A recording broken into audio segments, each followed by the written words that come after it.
Evet, başlıyoruz.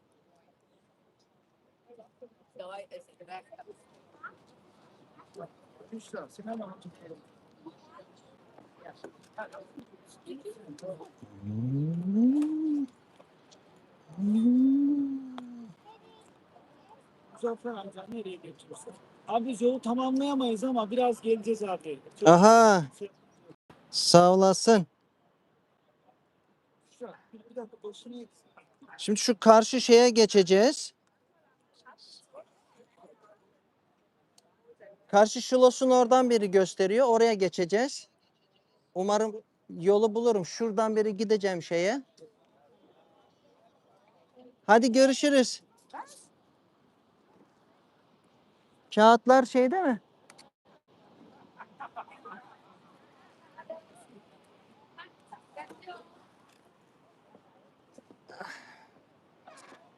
Evet.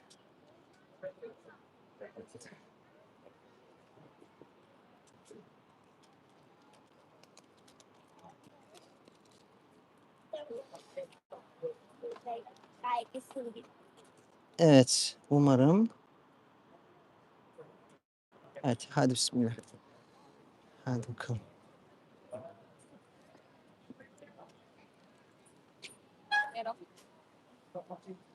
Evet, yola çıktık. Daha tam rayına oturtamadık tabii sistemi. Yani şu an gidiyorum ama bir yerde yine durup navigasyonu düzenleyeceğim. Evet, uzun bir yolculuk olacak gibi. Katıldığınız için çok teşekkür ediyorum. Tekrar çevrenize duyurabilirseniz canlı yayın başladı diye. Ne kadar çok kişi izlerse farkındalık o kadar hızlı oluyor. Bunu sürekli söylüyoruz biliyorsunuz. Evet. Ayrıca çok heyecanlıyım.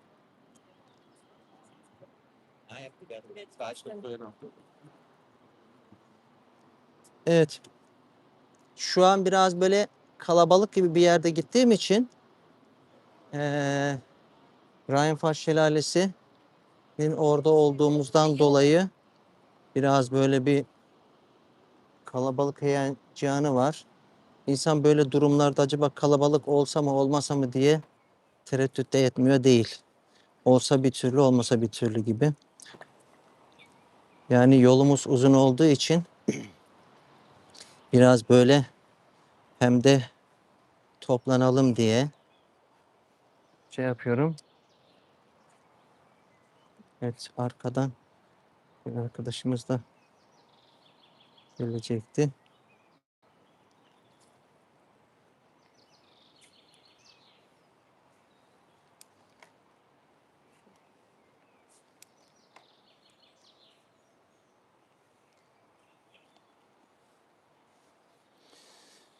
Aslında gönlümden geçen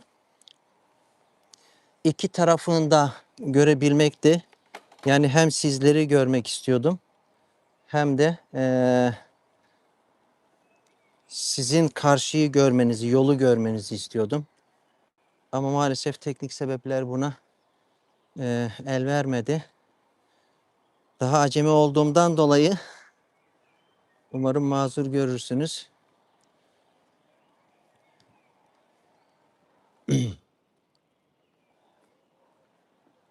Evet, arkamızdan da bizi takip edenler var. Normalde 6-7 kişi daha gelecekti. Ama gelmediler maalesef. Olsun. Biz bu yola tek çıkmaya niyet ettik zaten. Gelenler sağ olsunlar. Gelmeyenler de sağ olsunlar. Navigasyonu ayarlayınca şey yapacağım, söyleyeceğim ne kadar sürecek diye, ne yapabiliriz diye. Bu arada navigasyonumun ekranı gitmiş. Çift telefon kullanıyorum.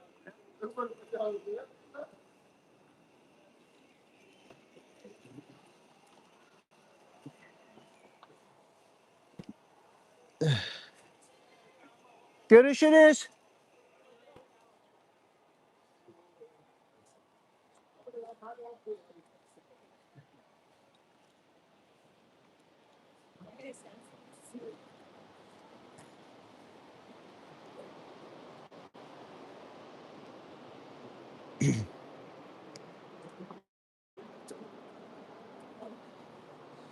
Evet, birazdan tam rotam yoluna girdiğinde mevzuya giriş yapacağım.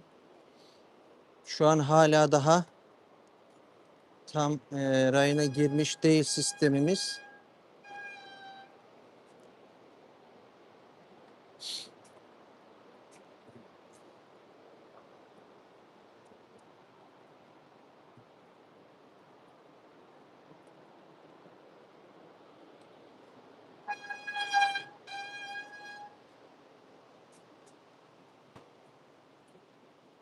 Evet.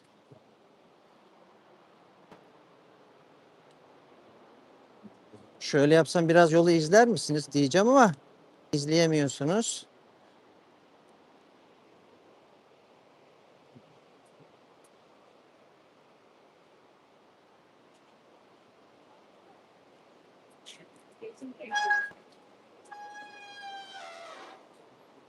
Evet. Şunu ayarlamam lazım. Ah, peşimde misiniz? Karşıya geçince ayarlayacağım anlaşılan. Evet, normalde ayarladım ama şeyi farklı yerden verdiği için. Hello.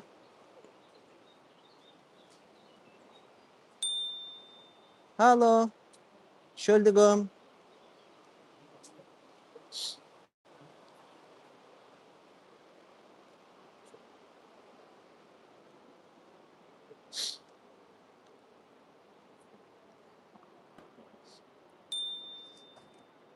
Entschuldigung.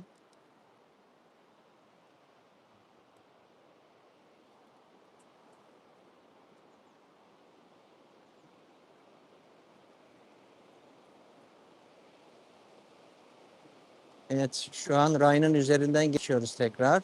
Entschuldigung.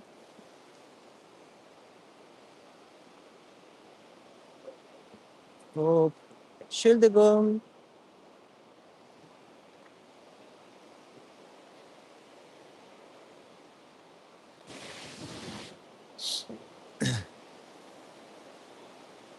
Dankeschön.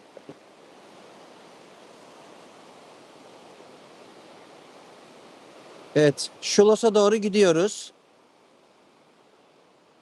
Bugün hava çok güzel Allah'tan. Umarım burada merdiven yoktur. Derken merdiven var. Evet, işte bu sebepten bu programı yapıyorum. Yani buraları gezmek, bakın. Evet, şu an merdivenden gidiyorum. Yani yaşayarak her şey görülüyor. Normalde buraya kadar çok güzel geldik bisikletle. Ama devamında ne var? Merdiven var. Şimdi burada bir tekerlekli sandalyeli birisi olsa ne yapacak? Buradan devam edemeyecek. Geriye dönecek. Yani buralardan gitmek, buralarda gezmek tekerlekli sandalye kullanan insanların hakkı değil mi? Yani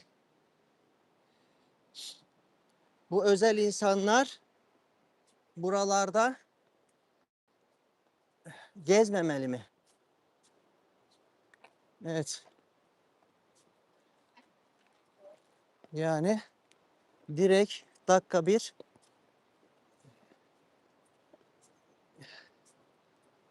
Evet. Oy. Çıktık.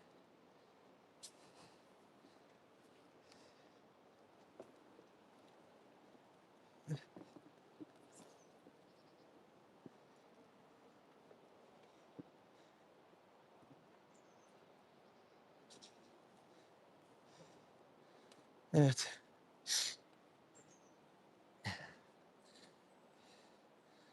İşte bunlar bir sebep. Bunları başkaları da yaşamasın. Başkaları da yaşamasın diye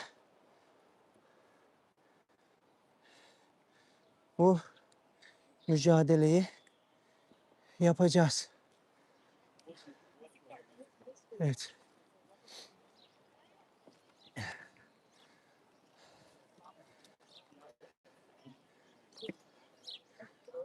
Evet. Geldik. Evet. Ah,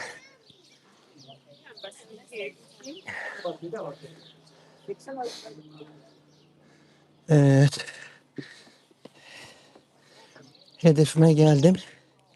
Şimdi burada navigasyonu gireceğim. Ve sonra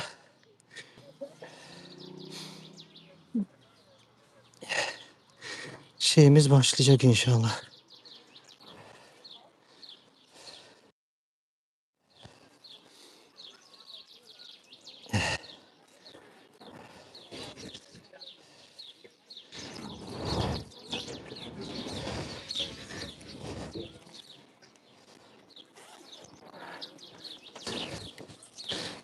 Hadi bismillah.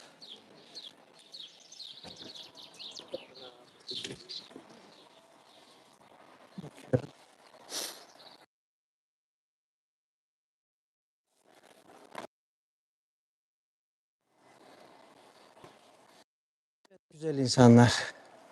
Şimdi bu programı niye yaptık? Bu proje yapmamdaki sebep nedir? İsviçre'ye geldiğimden itibaren birçok problemle karşılaştım. Tabii bu olay sadece İsviçre'ye özel bir olay değil. İsviçre'nin problemi değil. Dünyanın diğer yerlerine gittiğimde de buna benzer problemleri yaşadım. YouTube kanalımızda da bu şeyler var, bilgiler var. Bu tür videolar yapıyorum ki insanlarda farkındalık oluşsun ve insanlar bu sıkıntıları, bu problemleri görsünler ve çözüm bulsunlar. Çünkü bu problemleri bulmak, çözümünü bulmak bizim için kolay olmuyor. Yani ben tek başıma bulamam bunu. Yani birlikte olursak, daha güçlü olursak daha rahat bulabiliriz. Tabii insanların da bu çözümü bulmada bana yardımcı olmaları için empati yapmaları gerekiyor. İnsanlara anlata anlata yorulduğum için bir YouTube kanalı açmak istedim. YouTube kanalında yaşadığım şeyleri göstererek anlatarak daha çok kişiye ulaşma çabamız oluyor. Duyuyorum. Ya işte bak çok izleyicin olursa para kazanırsın falan. Yani para kazanmaktan ziyade biz hayatımızı kurtarmaya, hayatımızı sizler gibi yaşamaya çalışıyoruz. E, Bir tane İsviçreli bir arkadaşım dedi ki, bak partnerim, e, problem dedi, yani engel pınarda değil, engel merdivenlerde. Yani sıkıntı nerede? Merdiven. Pınar o merdivenleri geçemediği için merdiven sıkıntılı. Asıl engel olanlar merdivenler, engel Pınar değil. O yüzden ben diyorum ki birçok kişi de bunu diyordur. Engelli insan yok. Engellenen insan var. İşte bu engellenen güzel insanlar için mücadele etmek istiyoruz. Elimizden geldiği kadar. Bizler ne yapabiliriz? Hiçbir şey yapamıyorsak bu yayınları çevremize duyurup çevremizde de farkındalık oluşturabiliriz. Mesela İsviçre'ye geldiğimde böyle programlara falan gittiğimizde eski videolarımızda da var. Programlar bariyer free olmuyordu. Bariyer free olmayınca da biz o programlara gidemiyorduk veya gittiğimiz zaman geri dönüyorduk veya başka problemler yaşıyorduk. Evet, şöyle bir şey de var. Diyorlar ki ya biz merdivenden çıkartırız Pınar'ı, sırtımıza alırız. Sandalyeyle birlikte Pınar'ı taşıyabiliriz. Ama mesele o değil ki. Yani bakın Pınar bundan memnun mu yani? Ya ben tabii Pınar adına konuşuyorum ama bu diğer özel insanlar için de geçerli. Yani ben sadece yaşadıklarımı, duyduklarımı söyleyebilirim. Eğer başka tecrübeleri olanlar da varsa onlar da paylaşabilirler. Şimdi diğer bir yönden hani dedik ya bakalım Pınar istiyor mu? Yani insanların başkalarına bağımlı yaşamaması için uğraşmak lazım yani. Niye bir başkası gelip de Pınar'ı kaldırmaya çalışsın? Hem o zorlansın hem Pınar orada rahatsız olsun. Ne yapmak lazım? İşte bariyer free oluşturmak lazım. İşte İsviçre'ye geldiğimizde böyle problemler yaşıyorduk. Ama bizi anlayan, bize değer veren, ondan sonra empati yapan bir büyüğümüz bize bu noktada destek oldu. Onun desteği birçok şeyi değiştirdi. Programlar İsviçre'de artık benim bildiğim kadarıyla bariyer free oluyor. Ve daha da güzel bir şey, bunun bariyer free olduğunu bize duyuruyorlar. Bununla alakalı bir video Çağlayan Sempozyumuna gittik. Sempozyumuna giderken biz oranın ulaşılabilir olduğunu önceden bildiğimiz için o kadar rahattık ki biz biliyoruz ki orada bir sıkıntı olmayacak yani. Şimdi düşünün, empati yapıyoruz bugün. Bir yere gidiyorsunuz. Kaçınız gittiğiniz yerde acaba ben o gittiğim yerde rahat hareket edebilecek miyim? Ben acaba o gittiğim yerde rahat edebilecek miyim? Oturacak yer bulabilir miyim? Acaba salona girebilecek miyim? Yani bir film izlemeye gidiyorsunuz, bir tiyatroya gidiyorsunuz, bir programa gidiyorsunuz. Acaba ben bu gittiğim salonun içine girebilecek miyim diye düşündük mü hiç? Şahsen ben düşündüğümü hatırlamıyorum. Biletim yoksa belki bilet alamadım, girebilir miyim diye düşünebilirim. Ama diğer taraftan hiç düşünmedim yani gideceğim bir programa girebilir miyim diye. Ama biz bunu düşünüyoruz. Niye? Çünkü o gittiğimiz program acaba bariyer free mı? Tekerlekli sandalyeyle girilebiliyor mu? Asansörü var mı? Evet, sesim geliyor mu acaba? El ele. Mesajlarınız için de ayrıca çok teşekkür ederim. Gerçekten. Ya güzel insanlar, bu program aslında her program aslında herkes için. Yani şey var ya, ne denir ona? Diyor ki dünyayı sen mi kurtaracaksın? Hayır, ben insanlığımı kurtarmaya çalışıyorum. Yani bir yerde bir pürüz varsa, bir problem varsa o problemi çözmek için yetiştirilmedik mi? Yani bir yerde bir yangın varsa bana ne o yangından diyemem ben yani. Bu sadece engellilerle alakalı değil. Her yerde oluşan problem beni rahatsız ediyor. Niye insanlar birlikte güzel yaşayamasın? Niye herkes rahat yaşayamasın yani? Sen beni düşünmezsen, ben seni düşünmezsem huzur olmaz ki yani. Ben huzursuzsam sen ne kadar huzurlu yaşayabilirsin? İşte dünyanın birçok yerinde savaşlar oluyor. Biz ne kadar rahat yaşayabiliyoruz yani? hiç vicdanı olmayan bir insan bile olsa ekonomiden etkileniyor. Yine etkilenecek. Yani bu ortak yaşadığımız bir dünya. Özür dilerim. Pınar'ın bir sözü var, sorusu var. Diyor ki baba diyor bir ülke var işte. Hepimiz biliyoruz orada çok yangınlar oluyor. Yeşillikler yanıyor. Ondan sonra tabii bu ülkenin havası için olumsuz bir şey. Temiz hava kayboluyor biliyorsunuz. Baba diyor burayı da etkilenir mi? Tabii ki etkilenir. Aynı atmosferin altındayız yani. Orada yanan yangın beni ilgilendirmiyor diyemezsin. Çünkü o hava, o kirli hava buraya da gelecek. Buranın temiz havası oraya gidecek. Aynı gök kubbenin altında yaşıyoruz. O nedenle bana ne diyemeyiz yani. Ben de öyle diyorum. Bir yerde bir problem varsa onun çözümü için elimizden geleni yapmalıyız. Yapmaya çalışıyorum. Bu bisiklet sürüşünün sebeplerinden birisi de bu. Hani dedik ya niye bu bisiklet sürüşünü yapıyoruz? Halo. O nedenle çok önemli. Bu sadece benim problemim değil yani hepimizin problemi.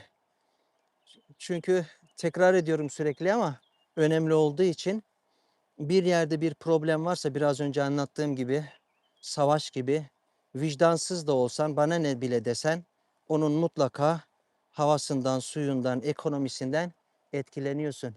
Herkes mutlu olsa ne kadar güzel olur yani herkes rahat hareket edebilse. Evet o yüzden bisiklet sürmeye devam ediyoruz. Bunu birlikte yaparsak farkındalık oluşturabilirsek, insanlar empati yaparsa bu bütün alanda da yayılır ve doğal olarak çok daha yaşanılabilir bir hayat olur yani. Evet.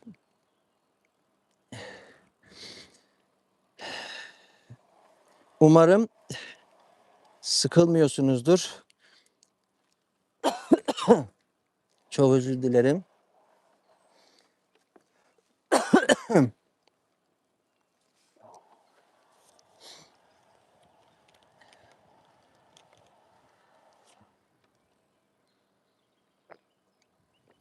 Evet. Nerede kaldık? Programlarda. Şimdi bakın bir tane bu işe sahip çıkan çok değerli bir insanın vesilesiyle koskoca İsviçre'deki programlar artık bariyer fray oluyor. Ve ne dedik? Bunun daha da güzel yanı biz önceden biliyoruz ve rahat ediyoruz. Diyoruz ki gideceğimiz yerde sürekli ekranım kapandığı için bunu navigasyona bakıyorum. Açma.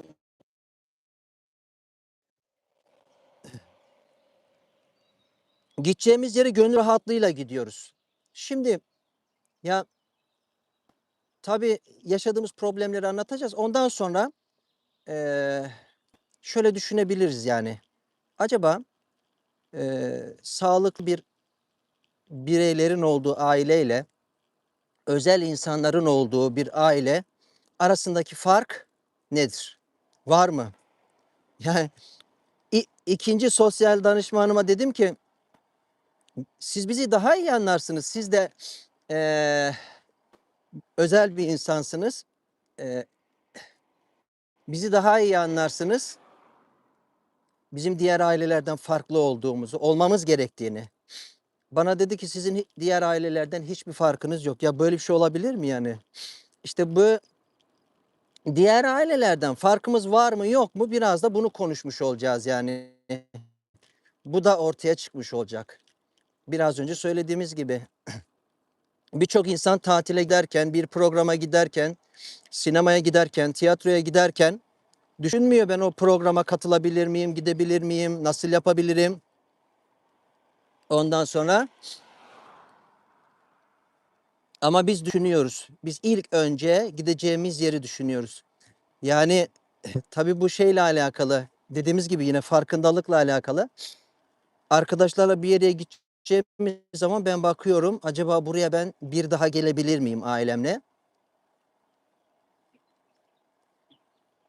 Ama diğer arkadaş başka şeyler düşünüyor tabii. O da kendine göre düşünüyor.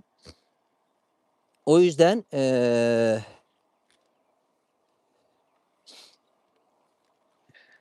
mesajları okuyamıyorum, kusura bakmayın. Abi hayırdır abi, memnun musun? Hangi şehir? Hangi şehirden? Evet. Şimdi o mesajlara bakamıyorum, kusura bakmayın. Yani o yüzden güzel insanlar, eee, özel insanların olduğu ailelerle diğer aileler bir tutulamaz maalesef yani.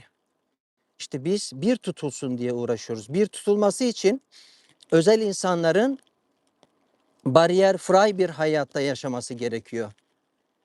Programların onlar için özel ayarlanması gerekiyor. Onlar düşünülerek ayarlanması gerekiyor. Bakın ben şu an yolda gidiyorum. Çok rahatım. Hiç düşünmüyorum karşıma bir engel bilir miyim, geçemez miyim? Gerçi bisiklette olduğum için düşünüyorum biraz da. Bir ilk baştaki gibi merdiven. Ama normalde olsa düşünmem. Bakın bu yolları yapanlar ne için yapmış? İnsanlar rahat iletişim, rahat ulaşım sağlasın diye. O zaman niye biz burada rahat ulaşım yapamıyoruz yani? Engelli insanlar vergilerini veriyor. Birçok şeyde maddi destek de oluyor devletlerine. O zaman onların hakkı değil mi bu imkanlardan faydalanmak, değil mi yani? Onların da hakkı tabii ki. Onlar da bu ülkede yaşıyor. Şimdi Türkiye'de klasik bir söz vardır. İşte bu verdiğiniz vergiler size elektrik, telefon, su, değil mi? Yol olarak geri dönecek. Yol olarak geri dönünce ne demek bu? Ben rahat ulaşım sağlayabilirim demek. Pekala bu ulaşım sadece sağlıklı insanlar için mi geçerli yani? Özel insanlar, engellenen insanlar için geçerli değil mi? Onlar için gerekli değil mi yani bu ulaşım? Onlar da vergi veriyor, onlar da elinden geleni yapıyor. Evet, maalesef bunlar düşünülmüyor.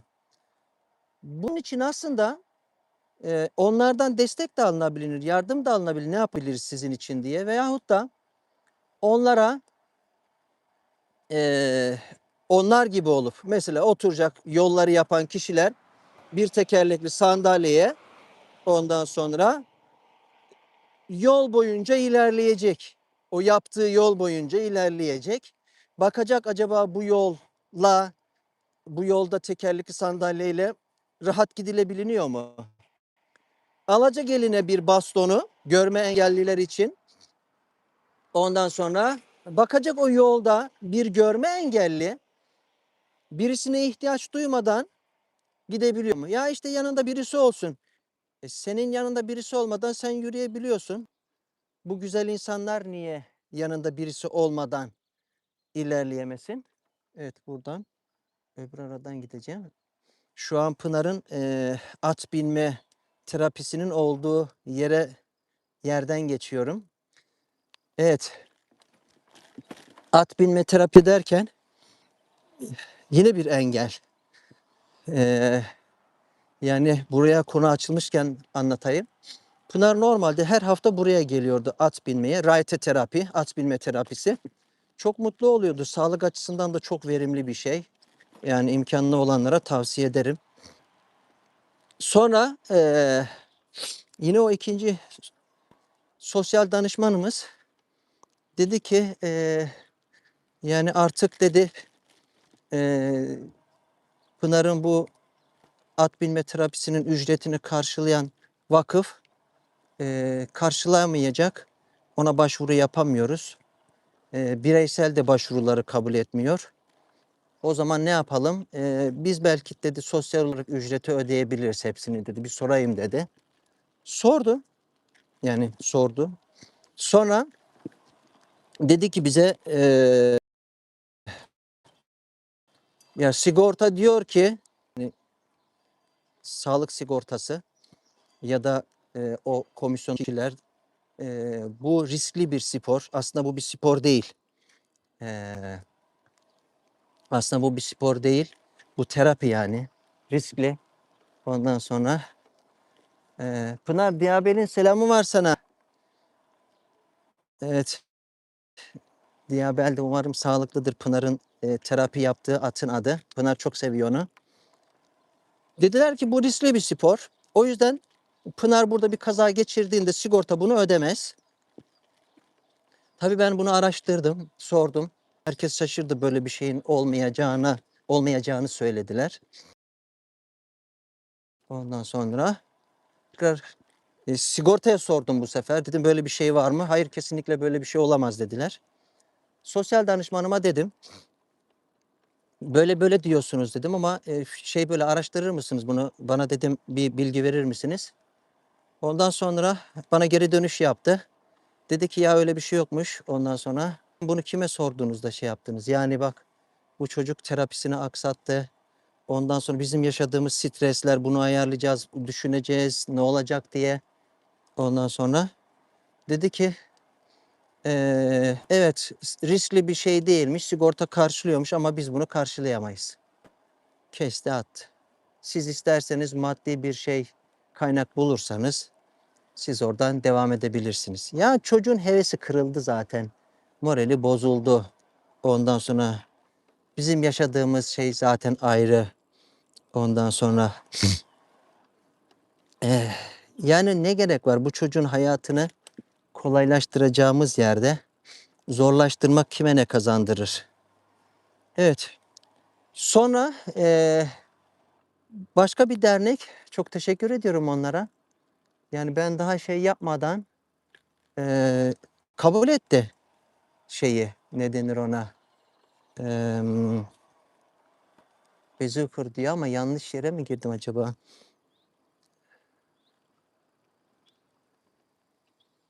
Evet. Güzel insanlar, buralarda özel caddeler var. Her caddeye giremezsin yani. Kurallara da uymak lazım. Evet.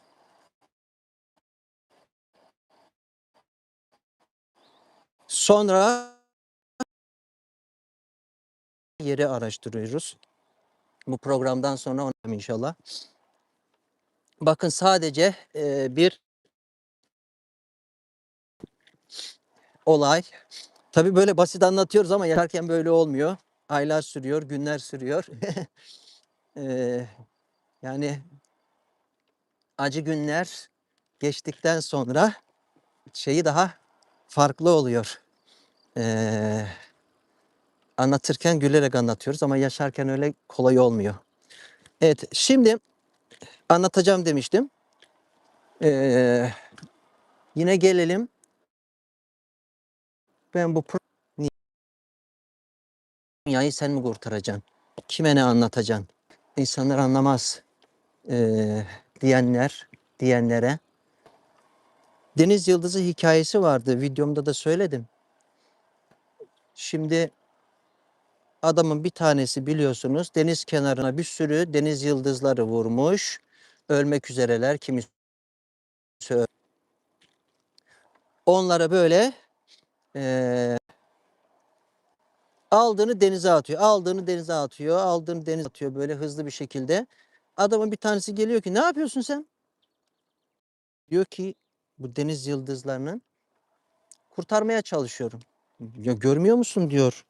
Sahilde bir sürü deniz yıldızı var. Sen bunları nasıl yapacaksın? Evet, yolumuz buralara geldi.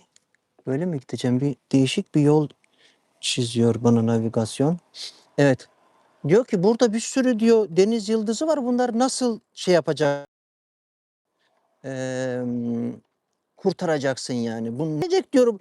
Binlerce deniz yıldızından birkaç tane kurtardın yani, değil mi? O da bir tane deniz yıldızını alıyor güzel insanlar. Ondan sonra atıyor denize. Diyor ki 4,5 yıldır özel insanların eee, yaşadığı problemlerle ilgileniyorum. Kendim yaşadığım için problemleri, onlara çözüm arıyorum. Kimler bana yardımcı olabilir? Hangi dernekler bu noktada iyidir? Yani İsviçre'de böyle bir şey de var. Onu da anlatacağım. Ondan sonra nasıl çözüm bulabilirimi 4-4,5 yıl diyorum. Ee, Son arkadaşım geliyor İsviçre'ye. O da aynı şeylerden muzdarip. Ben hemen ona 1-2 saat içerisinde çözüm yollarını şuraya yapabilirsin, şuraya gidebilirsin, şöyle bir yol var, deneyebilirsin gibi böyle bunu anlatıyorum.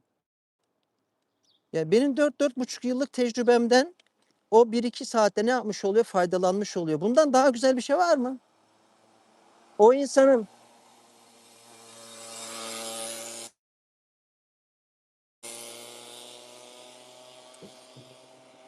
o insanın hayatına dokunmuş oluyorum yani, değil mi?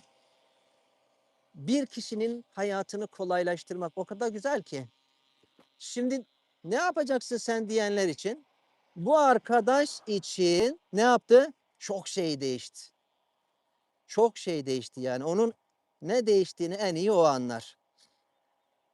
Evet, bu nedenle bir deniz yıldızı hikayesi gibi bir kişi, elimizden geleni yapacağız. Bir kişinin sağlamak, bir kişiye destek vermek, bir kişinin derdini gidermek gerçekten çok değerli. Bir kişinin hayatına dokunmak çok değerli. Evet. Tabi bazıları da diyor ki işte ya bu sürüşü beğenmeyenler de var. Konu oraya gelmişken medyaya da gireyim. Yani her şeyin bir hakkı var. İnsan hakları var, çocuk hakları var, kadın hakları var. Ondan sonra mülteci hakları var. Bir sürü haklar var. Engelli hakları da var tabii ki ama engelli haklarıyla maalesef yeterince ilgilenilmiyor. Yani bir yerde sessiz bir topluluk gibi yani. Maalesef tabii kendileri de mücadele etmesi lazım. Yani özel insanların ailelerinin de mücadele etmesi lazım. Yani sen kendin mücadele etmesen başkası gelip de senin hakkını gözetmez. Başkası gelip de senin hakkını savunmayabilir yani. Yani bu insanlar bizlere emanet. Evet, Amerika'dan bir tane avukat tanıdığım, şimdi Amerika'da, o zaman Avrupa'daydı. Bana öyle bir moral vermişti, gaz vermişti yani. Demişti ki Muzaffer hocam, bu çocuk sana emanet. O şu an hakkını savunacak iktidarda, güçte değil. Sen onun hakkını arayacaksın, savunacaksın. Evet. O söz üzerine ben de yine bir şeyler yapmaya çalışıyordum belki ama o bana daha bir güç verdi. Bana emanet yani. Ben de o güçle ne yaptım? Elimden geldiği kadar hem kızımın hem de diğer özel insanlar bunlar. Onların haklarını savunmak için neler yapabilirim diye sürekli düşünüyorum. Yani şimdi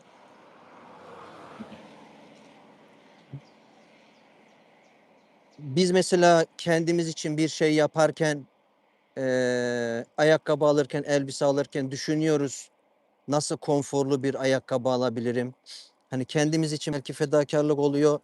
Başkası için, eşimiz için, diğer çocuklarımız için, akrabalarımız için falan böyle. Bunu düşünüyoruz.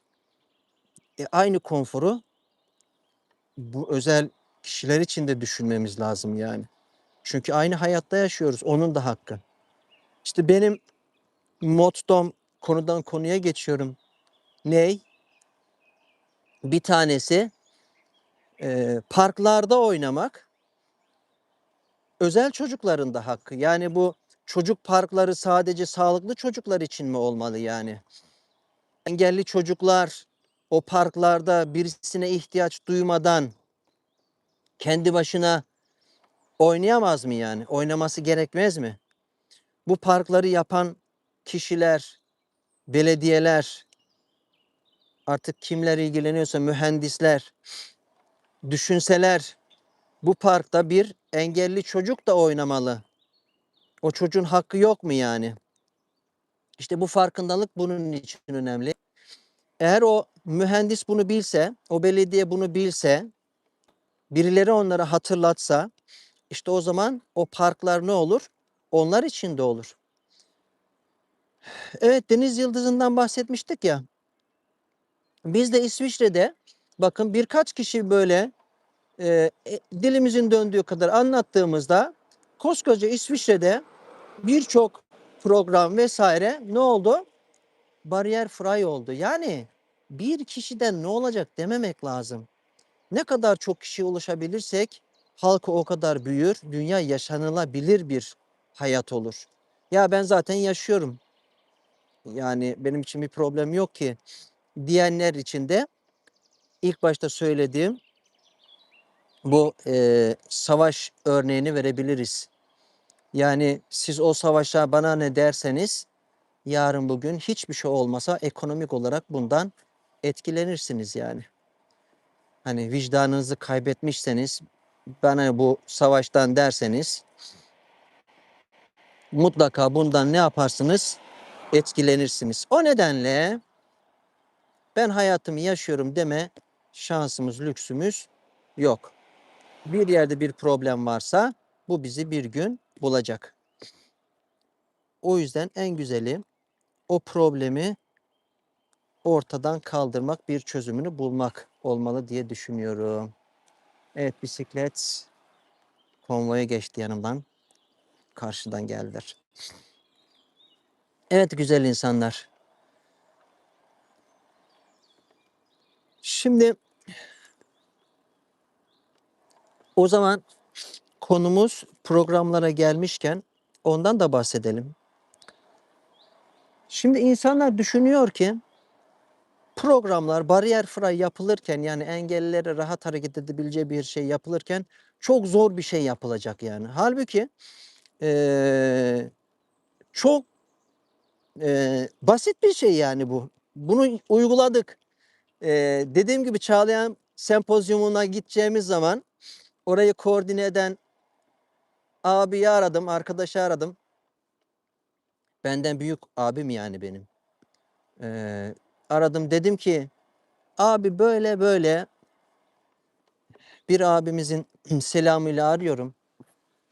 Bu programı dedim bariyer fray yapamaz mısınız yani? Dedik hocam bariyer fray olması için ne gerekiyor? Dedim işte asansör olsun ya da merdiven olmasın. Tamam dedi bizim zaten programı yapacağımız yerde de öyle dedi. Asansör de var dedi. Merdiven de çok yok öyle dedi. Olan yerde de asansör var zaten dedi. Çok teşekkür ederim dedim. Başka ne olsun dedi. Dedim bir de yani bize önden bir yer yapabilir misiniz? Çünkü biz oturduğumuzdan dolayı diğer insanlar önümüzü kapatıyor. Sahneyi göremiyoruz. Yani sahneye yakın bir yer olsa, bize özel bir alan olsa. Bakın, evet bu konuyu da değineyim. Bundan sonra hani bunlar özelmiş gibi görünüyor böyle yani. Halbuki özel değil bu. Bunu anlatacağım şimdi. Sonra dedi ki tamam hocam ayarlarız çok güzel. Bunun da videosu var YouTube kanalımızda bakabilirsiniz. Çok teşekkür ediyorum inceliğinden dolayı da o abiye. O da basit dedi. O da kolay dedi. Bakın ne kadar kolay. Yani çözüm aradığınız zaman her şey çözülüyor. Çözüm bulunuyor. Başka ne yapabiliriz dedi. Dedim abi bir de deseniz ki böyle hani davetiye yapıyorsunuz ya flyer falan. Orada deseniz ki bizim programımız bariyer fraydır. Tekerlekli sandalye ile gelen çok rahat bir şekilde hareket edebilir derseniz dedim. Bunu yazarsanız çok güzel olur dedim. O da kolay dedi ya.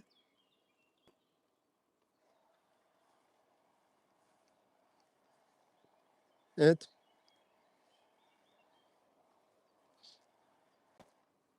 Bir cümle gördüm orada da.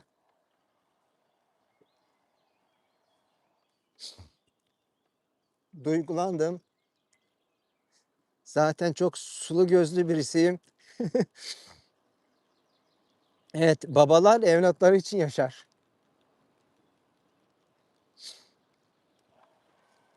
Evet.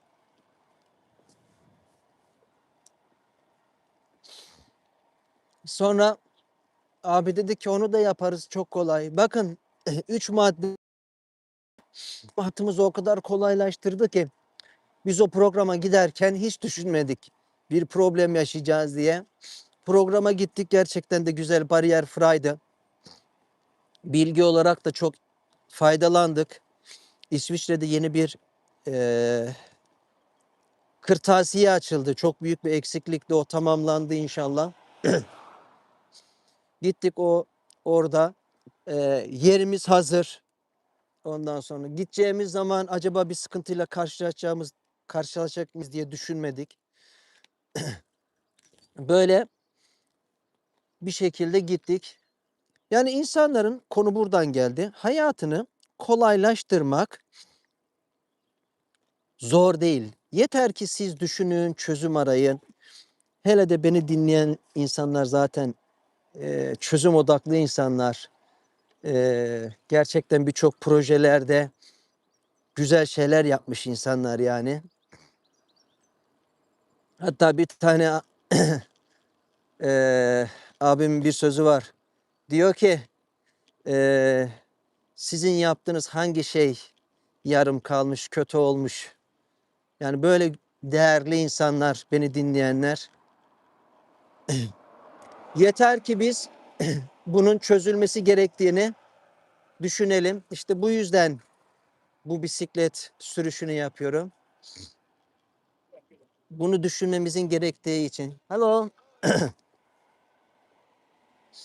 Şimdi gelelim lüks meselesine. Bu da ayrı bir sıkıntı. Bunu bazen engelli ailesi olanlar bile, engelli dernekleri bile böyle düşünüyor, biliyor musunuz? Halbuki bu bir lüks değil. Yani sizler için lüks olan şeyler bizim için bir ihtiyaç oluyor. Şimdi benim evim biraz daha büyük. Pınar evde rahat hareket edebilsin diye. Şimdi baktığınız zaman diğer insanlara göre lüks gelebiliyor. O büyük eviniz var falan. Ama bu benim için bir lüks değil ki, ihtiyaç yani. Benim ihtiyacımdan dolayı ben o evde oturuyorum. İşte şöyle düşünebiliriz. Ben 3 yaşından beri gözlük kullandığım için okulda hep ön sıraya oturturdu öğretmen beni. Eğer benden kısa boylular varsa sağ veya sol tarafta en öne otururdum. Niye? Çünkü tahtayı göremiyorum. Şimdi bu benim için bir lüks değil. Şimdi bu benim için bir ayrıcalık değil. Benim eşit haklara ulaşmamı sağlayan bir şey yani. Şimdi beni eğer normal gözlük kullanmayan öğrenciler gibi oturtsaydı öğretmenim, o zaman asıl bana haksızlık yapmış olurdu. Benim eşit şartlarda eğitim görmemi engellemiş olurdu. Yani ben orada en ön sıraya oturuyorsam bunun sebebi arkadaşlarımla eşit şartlarda eğitim görmemden kaynaklanıyor. Görmem gerektiği için. Bu benim hakkım yani. O nedenle diğer şeyler için de söyleyebiliriz. Yani şimdi bir tane insana siz 1 derece gözlük veriyorsunuz. Öbür insanın ihtiyacı 3 derece. 3 derece olunca daha pahalı oluyor gözlük. O zaman şunu diyebilir misiniz ki 3 derece gözlüğü olan kişiye ayrıcalık yapıldı? Hayır. O gözlükle ancak seninle eşit şartlarda hayat sürebilir. O gözlükle senin gibi eğitim alabilir, okuyabilir yani. O onun için lüks değil. Gözlüğün pahalı olması bir sebep değil yani. Sonuçta onun ihtiyacı o. Eşit şartlarda yaşamanın ihtiyacı o.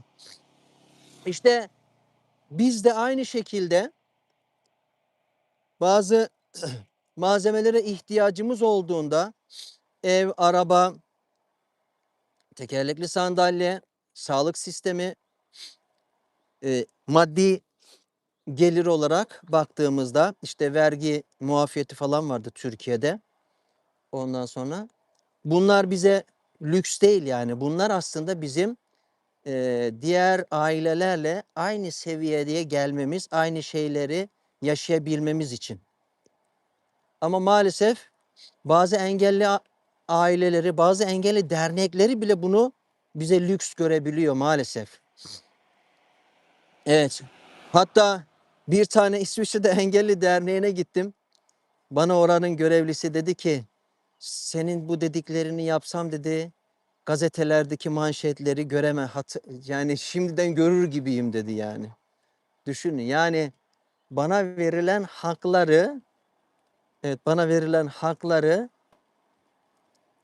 duysa millet diyor. Yani tabii verilmedi de istediklerim diyelim. Gazeteleri göremiyorum diyor. Yani hayal bile edemiyorum diyor. Artık ne düşünüyorlarsa. Yani bu nedenle güzel insanlar, engelliler için yapılanlar gerçekten lüks değil. Onlar için bir ihtiyaç. Hani şöyle düşünün. Lüks bile olsa ya zaten yani konusu açılırsa yine konuşacağız. Bu insanlar zaten belirli bir şeyler yaşıyorlar. Eee, Yani sizin normal hiçbir şey düşünmediğiniz anda onlar bir sürü şey düşünüyorlar. En basitinden mesela siz bir yere gezmeye gidelim diye düşündüğünüzde çocuğunuz mesela okuldan alacaksınız. Diyeceksiniz ki bir gün okuldan ben izin istiyorum. Ondan sonra arıyorsunuz öğretmenini veya bir mail atıyorsunuz. Diyorsunuz ki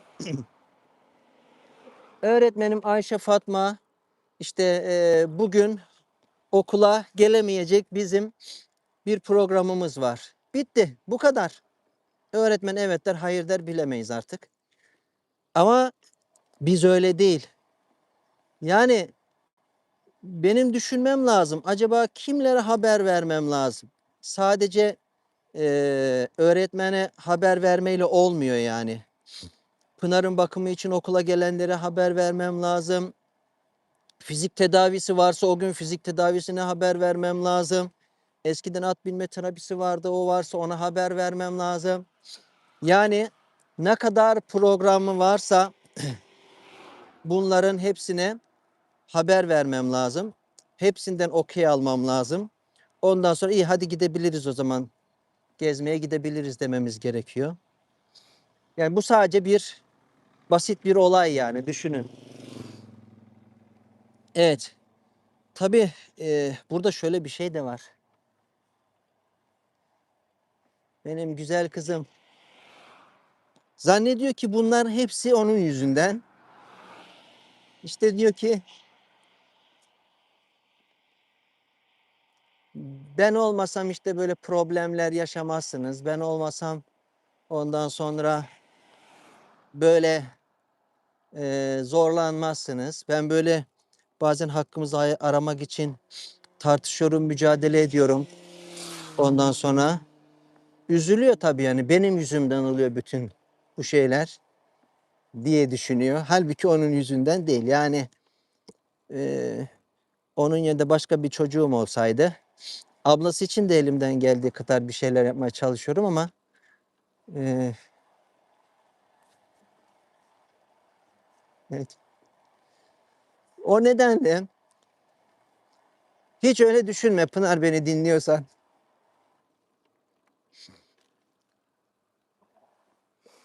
Evet. Nerede kalmıştık? O nedenle böyle ailelerin, bizim gibi ailelerin yaşantıları böyle biz mutluyuz çok şükür Allah'a ne kadar şükretsek azdır. Ama insan üzülüyor insanlar empati yapmadığı zaman ondan sonra anlayışlı olmadığı zaman biz insanların bizi acımasını istemiyoruz yani acımasınlar. Yani acınacak durumumuz da yok çok şükür yani. Ama anlayışlı olmalılar. Yani bu saygıdan kaynaklanıyor. Yani ben senin gibi yaşayamam, senin gibi olamam yani. İşte adam diyor ki burada bazılarına da tabii taş atacak. Herkes şey yapabilir. Üzerine alınabilir. Kimseyi üzmek istemem. Bu süreçte yaşadıklarımı anlatıyorum. Üzmek istemem yani. Ama bunları da anlatılması lazım. Evet, el sallıyorum. Bisikletli bir grup daha geçti. Yani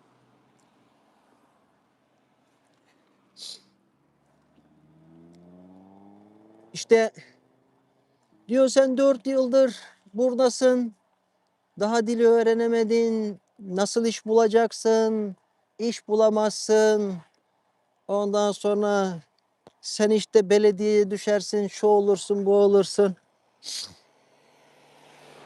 Kardeşim,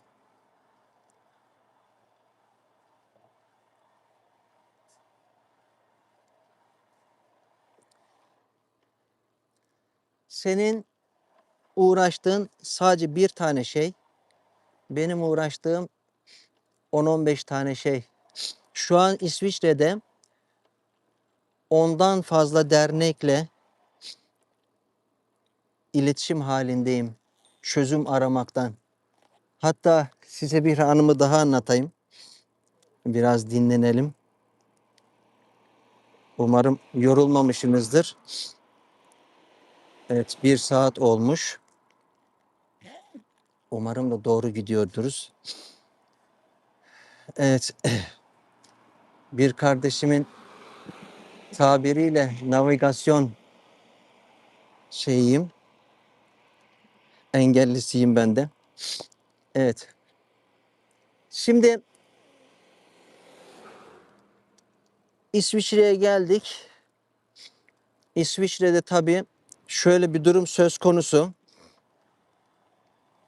İsviçre yasaları diyor ki eğer bir insan İsviçre'de doğmadıysa, engelli doğmadıysa, İsviçre'de engelli olmadıysa ondan sonra bu kişi İsviçre sigorta sisteminden İFAV diyorlar burada. Faydalanamıyor. Ne yapacağız biz o zaman? Mesela bir tekerlek sandalye ihtiyacımız olduğu zaman buna devlet destek vermiyor.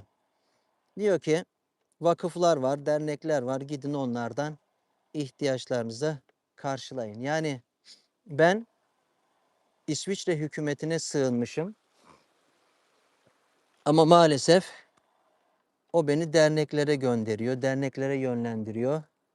Böyle bir sistem var maalesef. Sonra tabii ben bu sefer yani dil mi öğreneyim? Yani dil öğrenmeye mi çalışayım? Yoksa işte hastanelerle, randevularla yeni bir sistem kuruyoruz. Yeni hastanelere gidiyoruz. Onlarla mı ilgileneyim? Ya da işte bu hakkımızı arama. Nereden tekerlekli sandalye alabilirim? Nereden şey alabilirim? Bak çocuklar ne güzel oynuyorlar. Evet. İyi eğlenceler. Sonra ben başladım tabii araştırmalara bu sayede 10-15 tane belki daha fazla dernekle irtibat kurdum. Dernekle, vakıfla. Hatta konu buradan geldi. Bu dernekten bir bayan geldi. Ondan sonra bana dedi ki siz dedi bizim vakıf daha doğrusu. Nereden buldunuz bizi dedi yani. Yani dedim ki geldiğimden beri her yere yazıyorum. Bilmiyorum ki nereden yazdım, nereden geldi. Yani her yere yazıyorum. Büyük ihtimalle dedim internetten bulmuşumdur dedim. Ondan sonra Çok şaşırdı. Sonra dedi işte bizim vakfımız şöyle yapıyor, böyle yapıyor. Ondan sonra işte yardımcı oluyor, personel ayarlıyor. Personeli işte Pınar'la tiyatroya gider, gezmeye gider, şunu yapar, bunu yapar falan. O kadar sevindim ki üzerimden çok büyük bir yük kalktı yani. Çünkü düşünüyorum geleceğini. Kızımın geleceğini düşünüyorum, o rahat etsin diye. Sonra gitti. Daha haber yok. Daha haber yok. Ee, Dedim ki, daha doğrusu aradım. Böyle böyle hani görüşmüştük, gelecektiniz ya. Ya işte sizin sosyaliniz dedi ki biz zaten ilgileniyoruz onlarla. Sizin ilgilenmenize gerek yok. Dedim nasıl olur? Zaten ilgilense ben seni arar mıyım? Bilmiyoruz biz öyle dediler dedi. Sosyal danışmanıma söyledim. Ben öyle bir şey demedim dedi. Sonra artık doğru yanlış bilmiyoruz. Belediyeyi aramış. Belediyenin sosyalini aramışlar. Belediye de demiş ki yani belediye nasıl böyle bir şey diyebilir bilmiyorum. Yani sözü destek olmadılar. Sonra ben tabii o derneğin müdürüyle karşılaştım başka bir yerde. Hatta birkaç yerde. Dedi ki ben sana dönüş yapacağım dedi. Yine dönüş yapmadı. Ben de daha arayıp sormuyorum. Yani sözünüzü konu nereden geldi buraya? Güzel insanlar. Ha, konu nereden geldi buraya? Ben de unuttum. Evet. Evet. Yani böyle. Ne diyelim? Evet.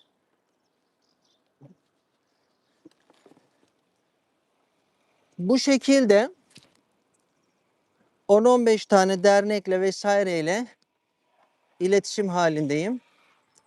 Bazı dernekler de çok bana yardımcı oldu, olmaya çalıştı. Bazılarından bilgiler aldım. Bazılarından sosyal yaşantımızın kolaylaşması için şey yaptık. Bir mülteci parlamentosuna başladım. Mülteci parlamentosuna ilk gittiğimde çocuk hakları komisyonu vardı. Yani engellilerle alakalı bir şey yoktu. Çocuk hakları komisyonu da biz öyle bir yıl Pınar'la bir konuşma yaptık orada. Çok ikimiz de duygulandık. Ondan sonra güzel bir konuşma oldu. Tiyatro gibi yaptık. Yani sosyal ile yaşadığımız problemleri böyle bir şey yaptık. Ne denir ona? Eee,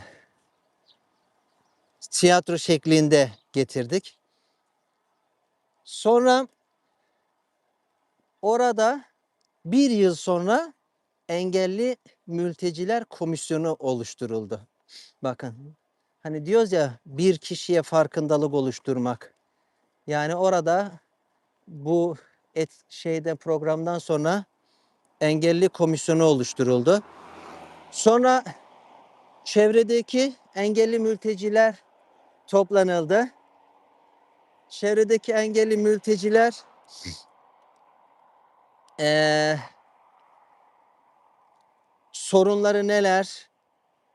Onlar bir dosya haline getirildi.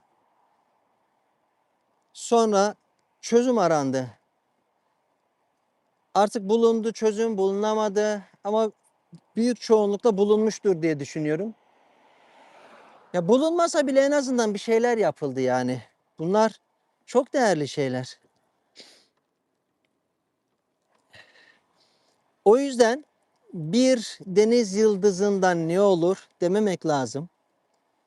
elimizden geldiği kadar mücadele etmeye devam etmek lazım. Evet. Çok konuşunca susadım.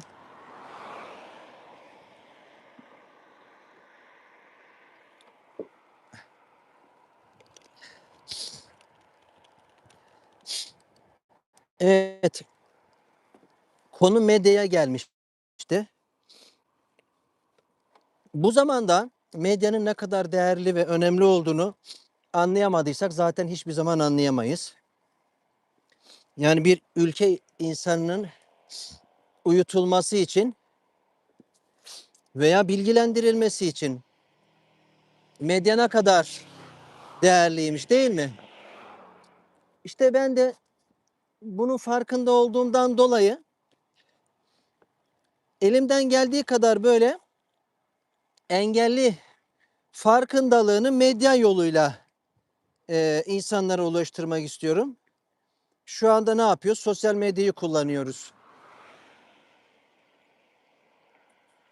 Ya 3 Aralık Dünya Engelliler Günü'nde, ya hani bahsettik ya, konu oradan geldi. Kadın hakları var, insan hakları var, ondan sonra mülteci hakları var. Bütün bunlar gündem oluyor medyada. Hani onlar bir şey demeden yani.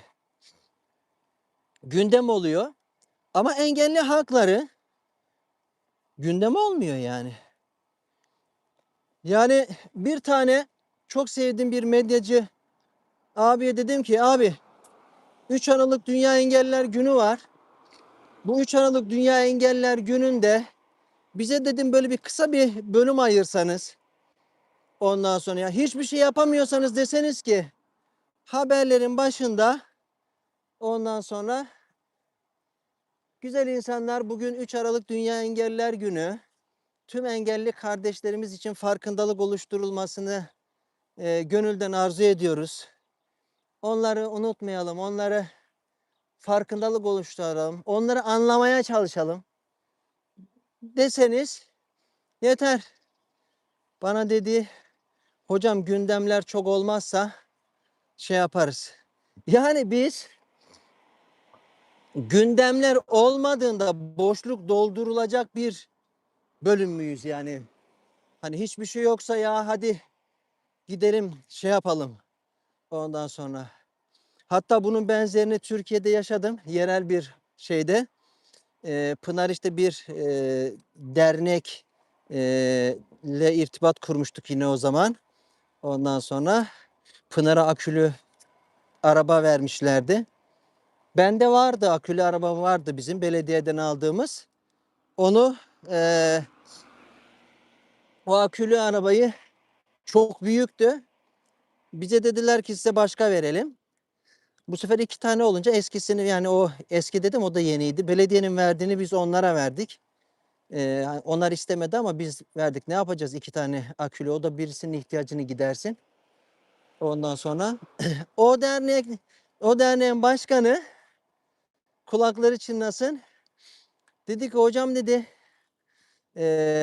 Covid zamanı ya şimdilik dedi, haberciler dedi haber bulamadığı için dedi bize geldiler, dediler ki işte sizinle alakalı bir haber yapalım. Bakın, Covid zamanı haber bulamamış, haber bulamadığı için bize geliyor yani. Ya bu kadar mı yani? İnsanlar söze geldiği zaman, lafa geldiği zaman işte engelliler şöyle böyle şey yapılıyor. Biz bunların uygulamasını da istiyoruz. Yani bu bir hak aslında. Yani sen nasıl haklara sahipsen, nasıl insan hakları diye bir program yapılıyorsa, insan haklarıyla alakalı her şey düşünülüyorsa, kadın haklarıyla alakalı bir programlar yapılıyorsa, düşünülüyorsa, mesela bir aktivizm grubumuz var diyelim. O grubumuz düşünüyor, arkadaşlar işte kadınlar günü geliyor, anneler günü geliyor, işte insan hakları günü geliyor, 10 Aralık'ta yanılmıyorsam. Ondan sonra ne yapabiliriz? İşte farkındalık oluşturmak için, insanlara duyurmak için ne yapabiliriz? Bunun konuşmasını yapıyorsak ne yayınlayabiliriz falan. engelli hakları günü geldiği zaman da bari onu yapın. Yani engelli haklarında da mücadeleyi, düşünceyi sağlayın. Yani illa engelli birisinin mi gelip demesi lazım? Ondan sonra ki dediği zaman da gördüğünüz gibi çok şey olmuyor. Ondan sonra o yüzden bu, yani en azından 3 Aralık Dünya Engelliler Günü önümüzde Mayıs ayının ilk haftası 9'da 16 olması lazım, ilk haftası değil. Kocaman bir hafta var yine engellilerle alakalı. Bu zamanlarda engellilerle alakalı sosyal medyalarda program yapılsa ne kadar güzel olur. Yani bir sürü YouTuber kişiler var. Çok kısa. Ya tamam benim şeyime gelmeyebilir bu hani ne denir ona? Benim ilgi alanıma girmiyor. Ben mesela politik meselelerden bahsediyorum. Ben işte yemek işlerinden bahsediyorum. Benim sayfam işte sağlık sanatla alakalı. Olabilir ya bu engellilik meselesi genel bir mesele. Yani sanatta ilgileniyor. Mesela sanatsal bir şeyse sanatsal bir şey yapabilirsin engellilerle alakalı. Politik bir mesele ise engellerin politik meselesiyle şey yapabilirsin. Ne denir ona? Konuşabilirsin. Yani engellilik her şeyi ilgilendiren bir konu yani. Yeter ki sen o günün farkındalığını duyurmak iste yani. Çok basit. 5 dakika sürmüyor. Yani diyeceksin işte biraz önce söyledik tekrar etmeyeyim. O nedenle medyacıların, medyayla ilgilenenlerin daha çok e, desteğine ihtiyacımız var yani. Şimdi Muzaffer oturduğu yerden kaç kişiye ulaşabilir yani? Bakın ben bir Muzaffer olarak şu an 8 kişi beni dinliyor gözüküyor. En fazla 32 kişiyi gördüm. Ama burada bir meşhur birisi olsaydı işte bu şeyi de o yüzden istiyorum. Hani niye daha çok kişiye ulaşmamız lazım? Daha çok kişiye ulaşırsan daha hızlı, daha rahat olur farkındalık. Yoksa Muzaffer'i 8 kişi dinler yani 8 kişi izler. Ama olsun 8 kişi değil bir kişi de izlese hiç fark etmez. Biz yine en azından yapmış, yapmamız gerekeni yapmış oluruz yani. O nedenle medyacıların desteğine çok ihtiyacımız var güzel insanlar. Evet.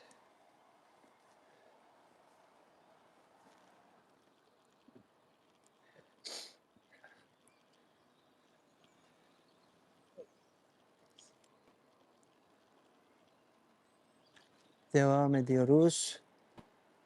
Yollar çok güzel. Umarım sizi sıkmamışımdır, bunaltmamışımdır. Yani bunlar tabii eee, üzücü şeyler ama işte burada iki tane mottom var benim. Birincisi her parkta her çocuk oynama hakkına sahip. Yani bu çocuk parkları her çocuklar için geçerli. Özel çocuklar da bu parklarda oynayabilir yani oynamalı. Onların da hakkı. İkinci mottom ise sizin şu an gördüklerinizi biz 24 saat yaşıyoruz. Yani siz şu an 1 saat, 2 saat, 3 saat işte şey yapıyorsunuz. Ne denir ona?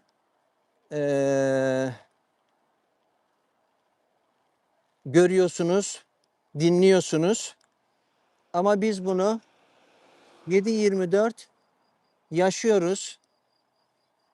O nedenle hani hayatımız en azından bundan sonraki sürecinde daha anlaşılabilir Hani bir daha derdimizi anlatmayalım sürekli diye yani özetle. Çünkü insan artık yoruluyor, anlat, kendini açıklamaya çalış. Yani kendimizi anlatmak zorunda, açıklamak zorunda değiliz belki ama insan bunu öyle zorunlu hissediyor. Çünkü dediğimiz gibi bir program yapıldığı zaman oraya biz de gidiyoruz. Gittiğimiz zaman rahat erişim olmayınca ne yapıyoruz? Problem yaşıyoruz yani zorlanıyoruz. Belki bundan sonra buna ne yapılır? Dikkat edilir. Mesela çok düşündüğüm şeylerden bir tanesi görme engelli arkadaşlarımız. Şimdi bir tane ablamız var Almanya'da. Yani bir sürü var da bir tanesi özellikle bir bölgede. Şimdi bu ablamız programlara gitmek istiyor. Şimdi nasıl gidecek? Yani görme engelli birisi yeni gelmiş. Sağlıklı insan zaten bir yerden bir yere giderken biliyorsunuz zorlanıyor. Yeni bir sistem, yeni bir ulaşım araçları. Şimdi görme engelli birisi nasıl gidebilir? Yani biri onu gel seni getireyim. Ondan sonra kolundan tutup da getirmesi mi daha kolay ya da eee, o ablanın kendi başına gitmesi mi daha kolay? Veya birisine söylemesi mi lazım? Yani ya beni giderken alın falan diye. Bunlar zor şeyler değil. Yani bir gün birisi, bir gün birisi, bir gün birisi ondan sonra bu ablamızın koluna girse, olan programlara getirse ne kaybederiz yani? O insanı mutlu etmek ondan sonra şey olmaz mı? Güzel olmaz mı yani?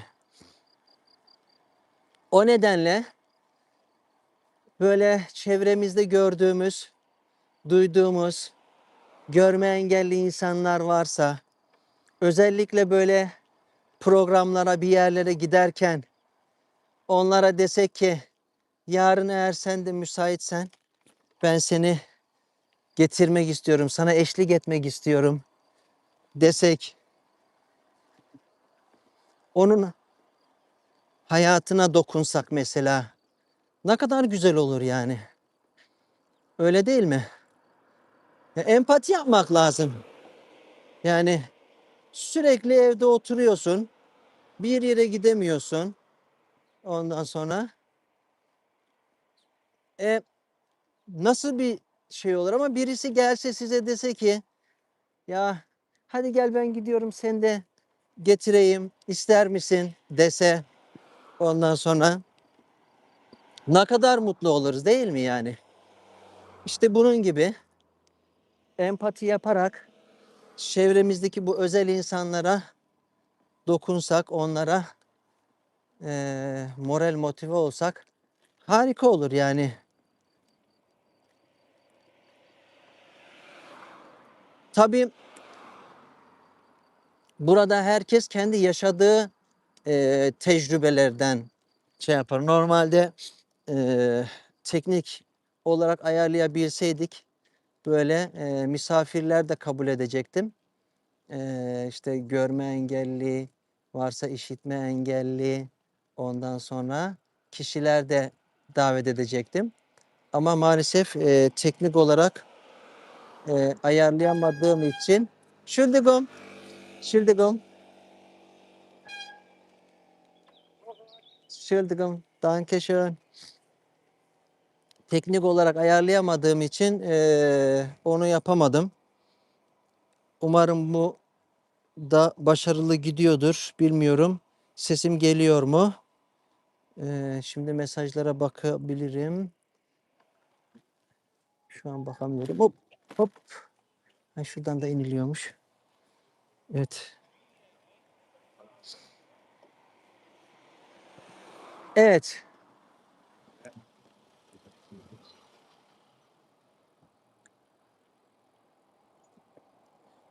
Yok abi sağ olasın.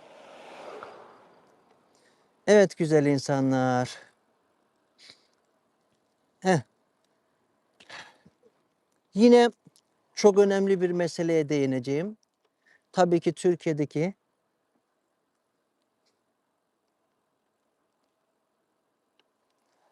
kardeşlerimizi unutmuyoruz. Yani bu özel insanlar sadece A ülkesinde B ülkesinde değil, dünyanın dört bir tarafında sıkıntı yaşıyorlar. Anlaşılmama problemi yaşıyorlar. Görülmeme problemi yaşıyorlar. Biz görülür olmak istiyoruz. Yani farkındalık oluşturmak istiyoruz. Hey biz de buradayız demek istiyoruz. Türkiye'de şu an onlarca engelli tutuklu. Cezaevlerinde yani. Ya bu insan ne yapabilir? Yani tutuklanmadan önce de ne yapabilir? Tutuklandıktan sonra da ne yapabilir yani? Hani tahliye edilse, tutuksuz yargılansa zaten suçları yok da bunu hukuktan anlayan, birilerinin uşağı olmayan herkes bunu çok iyi biliyor. Ben de yargılandım çünkü ben de aynı şeyleri yaşadım. Yani hakime diyesim geliyordu ki benim suçsuz olduğumu en iyi sen biliyorsun yani. Çünkü sen hukuktan en iyi anlayan sensin. Ben senin kadar hukuktan anlamıyorum. O yüzden sen biliyorsun ki ben suçsuzum. Ama işte birilerinden korkuna Muzaffer suçsuzdur diyemiyorsun. Şimdi böyle suçsuz bir sürü engelli insan var ve cezaevlerinde yaşıyor. Ya bu insanlar ne yapabilir? Yani kime zarar verebilir de siz onları tutuklu olarak tutuyorsunuz? Ve işin kötüsü buna da kimse ses çıkartmıyor yani. Yani hani en başta dedik ya vicdanını kaybetmişsin, ses çıkartmıyorsun ama bir gün sen bundan etkileneceksin. Yani etkilenmemen mümkün değil yani. Ama maddi etkileneceksin ama manevi etkileneceksin. Sonra tutuklu yüzlerce engelli çocukların anne babası var. Yani çocuklar tutuklu değil. Cümlem yanlış oldu. Belki tercüme olur, edilirken şey olur. Yüzlerce engelli çocuğun anne babası tutuklu. Ya yasa çıktı. Yusuf yasası diye. Onu da uygulamıyorlar yani. Ya bu çocuklardan ne zarar gelir? Yani bu çocukları üzmekle ne kazanıyorsunuz yani? Ben cezaevindeyken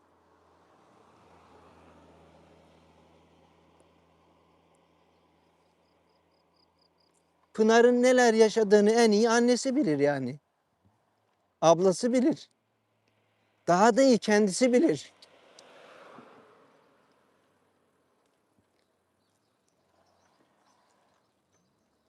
Bu çocuklardan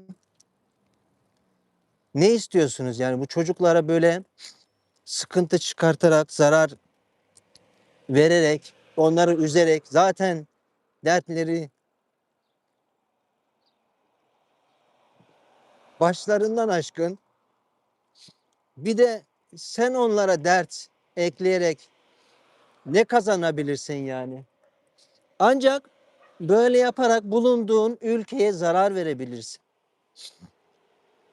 Ben bunu İsviçre'deki sosyal danışmanıma da söyledim. Yani sen bu çocuğu daraltarak, bunaltarak, üzerek, onun haklarını vermeyerek, bu kadar detaylı anlatmadım ama ne kazanabilirsin? Yani bu çocuğa verdiğin şeyler kime ne kayıp olabilir? Yani biz onu yapamayız. Yapsan ne kaybedersin? Yani bu çocuk mutlu olsa, ondan sonra bu çocuk hayatından zevk alsa sana ne zararı var yani?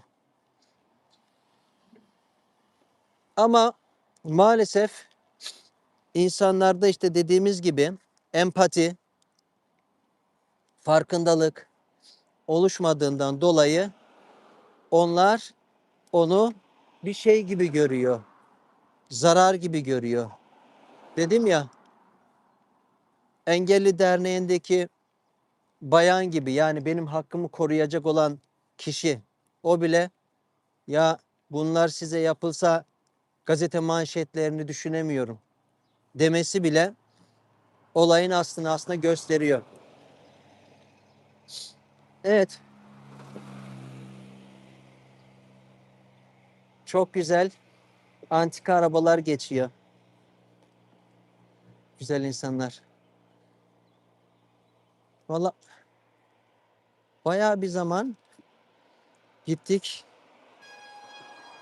Evet, bir mola değildi. Şöyle bir duraklayayım bakalım. Saat 12.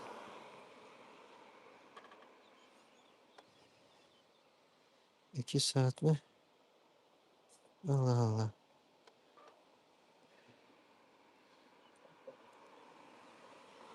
He, korkuttun beni. Evet. Vay, hızlı gelmiş. Vay. Ters taraf mı? 32 dakika gösteriyor. Evet, 32 dakika ama ters tarafa mı gidiyorum?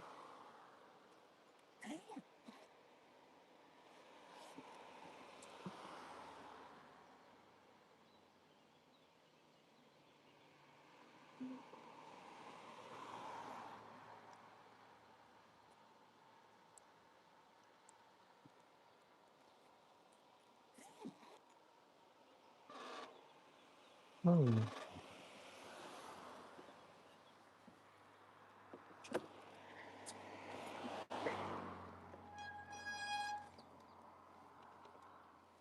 Evet, doğru gidiyormuş. Hop. Evet, mesajlarınıza bakayım.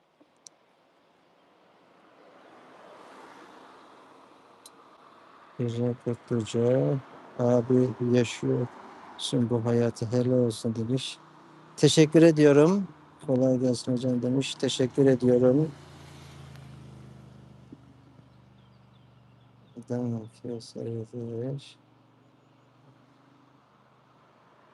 Selam verenlere aleyküm selam diyorum. Evet.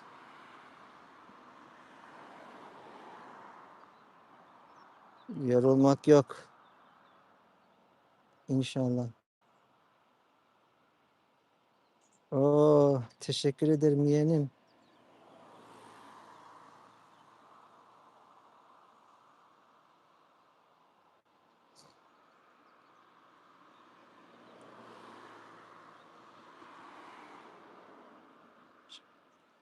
Cansu Hanım şehir değil, ülke İsviçre'den.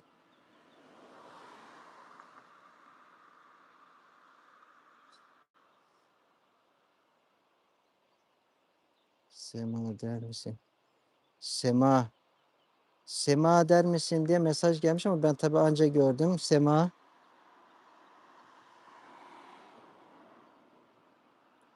Evet, şu an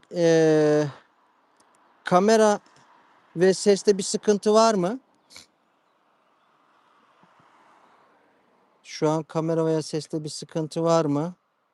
Bayağı hızlı gelmişim herhalde. Normalde 2,5 saat gösteriyordu ama yarım saat kaldı.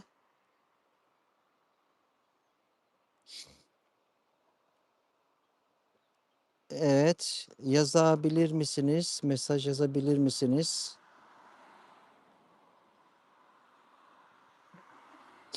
Sesim geliyor mu? Sesim geliyor mu? Bir iki deneme. Sesim geliyor mu? Sesim gelmiyor mu? Sesim gelmiyor mu?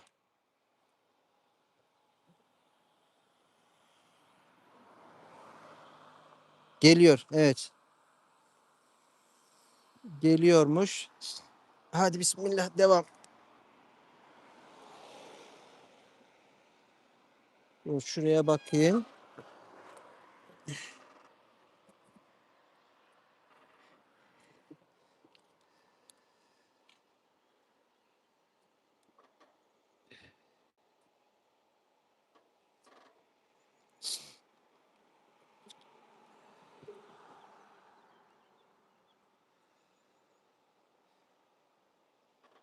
Evet.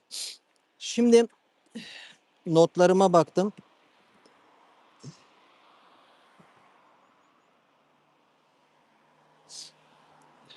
Şöyle bir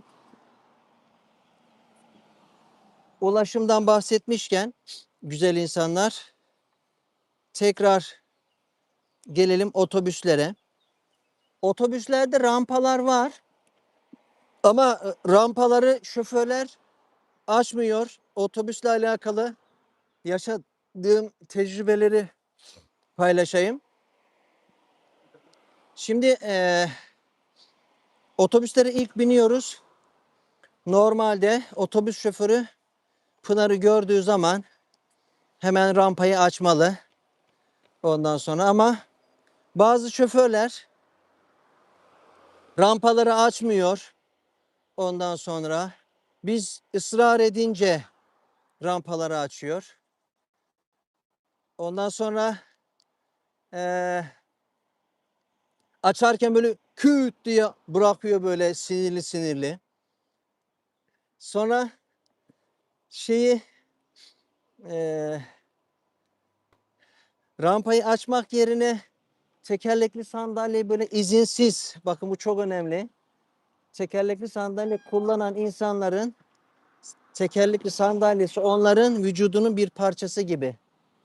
Ona izinsiz elleyemezsiniz yani. O diyecek ki izin alınacak önce. Size yardımcı olabilir miyim? Tekerlekli sandalyenize dokunabilir miyim? O izin verdikten sonra ona yardım edebilirsiniz. Ama diğer türlü ona sormadan, şey yapmadan tekerlekli sandalyesine dokunduğunuz zaman onun özel alanına izinsiz girmiş oluyorsunuz. Bu onların için çok sakıncalı bir durum. Bazı otobüs şoförleri hiç sormadan böyle tekerlekli sandalye itiklemeye falan çalışıyor. Ondan sonra bunlardan Pınar rahatsız oluyor. Ben uyarıyorum şoförlere olduğum zaman. Ama Pınar uyarmıyor. Ya baba boş ver uğraşma falan diyor. Hayır. Hayır kızım diyorum. Bu senin hakkın. Hakkını koruyacaksın. Öğrenmeliler. Şikayet ettim. İşte rampayı açmıyor veya bağırıyor böyle. Ondan sonra bizim kantonumuzdaki görevliler, müşteri ilişkileri, yok hayır bizim personellerimiz çok iyi. Onları biz özel yetiştiriyoruz. Özel eğitimler veriyoruz falan dediler. Ondan sonra bizi çok dinlemediler yani. Sonra bu olaylar devam edince Pınar'ın işte öğretmenleri de harika öğretmenleri var. Pınar çok şanslı bu noktada. Öğretmenleri, şimdi bir müdürü var 10 numara insan. Ondan sonra müdürleri, öğretmenleri, ondan sonra doktorları çok harika insanlar. Yani Doktor Pınar'a pansuman yapacağı zaman dokunabilir miyim diye soruyor böyle yani. Bir şey anlatacağız, yaşayacağı zaman diyor ki işte bak sen şunu olacak. Ben şimdi sana bunu yapacağım. Hatta bir gün ilk defa yaşıyoruz tabii burada. Pınar korkuyor. Hastaneye gidecek. İğne vurulacak diye korkuyor. Türkiye'de çok serum olduğu için damar yolunda çok sıkıntı yaşıyorduk. Ondan sonra korkuyor böyle. Ben de dedim oradaki hemşireye, sorumlu hemşireye, Pınar dedim korkuyor. Acaba iğne vurulacağız mı dedim yani. Dedi ki size gönderdiğimiz kağıtta iğne var mı? Yok. O zaman dedi iğne yok dedi. Yani size yazmadığımız bir şeyi burada yapmayız dedi kadın. O kadar rahatladık ki yani. Ondan sonra bakıyoruz kağıda. Kağıtta ne yazıyorsa tamam bunlar olacakmış. Ona göre rahat rahat gidiyoruz hastaneye. Çok iyi insanlar. Sonra yine konuyu şey yaptım. Konu neydi? Konu neydi? Konuyu unuttum. Evet, otobüs şoförleriydi. Sonra firmaya şikayet ettim. Firma tabii dikkate almadı bizi ama öğretmenleri, ondan sonra müdürleri firmaya yazınca bak bu çocuk yine böyle yaşadı falan filan. Bu sefer şoförler biraz daha böyle şey oldu. Ne denir ona? Şoförler derken bir iki kişi yani. Geneli çok iyi. Çok yardımseverler, güler yüzlüler. Hatta bir gün şey yapıyorlar. Pınar'a böyle yeni tekerlekli sandalyede geldiği zaman hayırlı olsun diyorlar, güle güle kullan diyorlar. Ama tabii bu aşamaya gelene kadar çok zorlandık. Ben Pınar'ı otobüse kadar getiriyordum bisikletle. Ben bisikletle o tekerlekli sandalyeyle. Onu otobüse bırakıyordum. Ondan sonra nerede inecekse oraya bisikletle gidiyordum. O otobüsle gidiyordu. Sonra o otobüsten inişini izliyordum. Ondan sonra o okuluna veya gideceği yere gidiyordu. Ben de gideceğim yere gidiyordum. Yani niye bu şekilde yapıyordum bunu? Çünkü otobüs şoförü hangi otobüs şoförüne denk geleceğini bilemediğim için ona kötü davranırlar diye Pınar da bir şey demez, morali bozulur diye otobüs şoförü beni görünce daha dikkatli davranır diye böyle şey yapıyordum. Ne deniyor ona? Alırken ve bırakırken hep yanında olmaya çalışıyordum. Sonra şeyde bir gün Pınar bir hevesle hani dışarı çıkayım da bir dolaşayım, zevk alayım diye böyle dışarı çıkacak. Pat kötü bir otobüs şoförü denk geliyor. Bir sürü laf söylüyor. Rampayı açmıyor. Ondan sonra Pınar diyor ki bütün zevkim, moralim, şeyim gitti diyor yani. Bana dışarı çık diyorlar. Çıkıyorum. Aha böyle şeylerle karşılaşıyorum. Ben niye çıkayım daha dışarı diyor çocuk yani. Ondan sonra ama Zürih'te bir problem yaşadık. Otobüs şoförü bizi bıraktı gitti rampayı falan açmadan yani. Adam resmen arabayı park etti, son durakmış zaten. Arabayı park etti gitti. Ondan sonra ben kendim açtım, şey yaptım. Onun da videosu var. Sonra şikayet ettim tabii. O kadar güzel bir geri dönüş yaptılar ki çok özür dileriz, uyaracağız, kesinlikle bir daha böyle olmaz umarız. Ondan sonra ya çok zor bir şey değil bakın insanları mutlu etmek yani. Bu sefer diyorsun ki ha tamam ben güvendeyim. Evet ben güvendeyim yani. Ama diğer türlü neyle karşılaşacaksın? Güvensiz bir ortamda yaşıyormuşsun gibi hissediyorsun. Evet. Sonra tabii Pınar bu kadar problem yaşayınca otobüsle bu çocuk bir icat etti yani. İcat etti bakın. 15 yaşında bir çocuk bir şey icat etti. Ama tabii bu icadı zaten varmış önceden biz bilmiyorduk. Ama o ilk defa olmuş gibi icat etti yani. Dedi ki baba yani normalde böyle otobüs şoförleriyle falan uğraşacağımıza işte insanlar kendi başlarına yapmalılar diyoruz ya hani kimseye ihtiyaç duymadan ondan sonra. Ben mesela dedi böyle düğmeye bastığım zaman buradan rampa kendisi açılsa. Hani başkası bastığı zaman başka düğmeye basıldığı zaman normal kapı açılacak.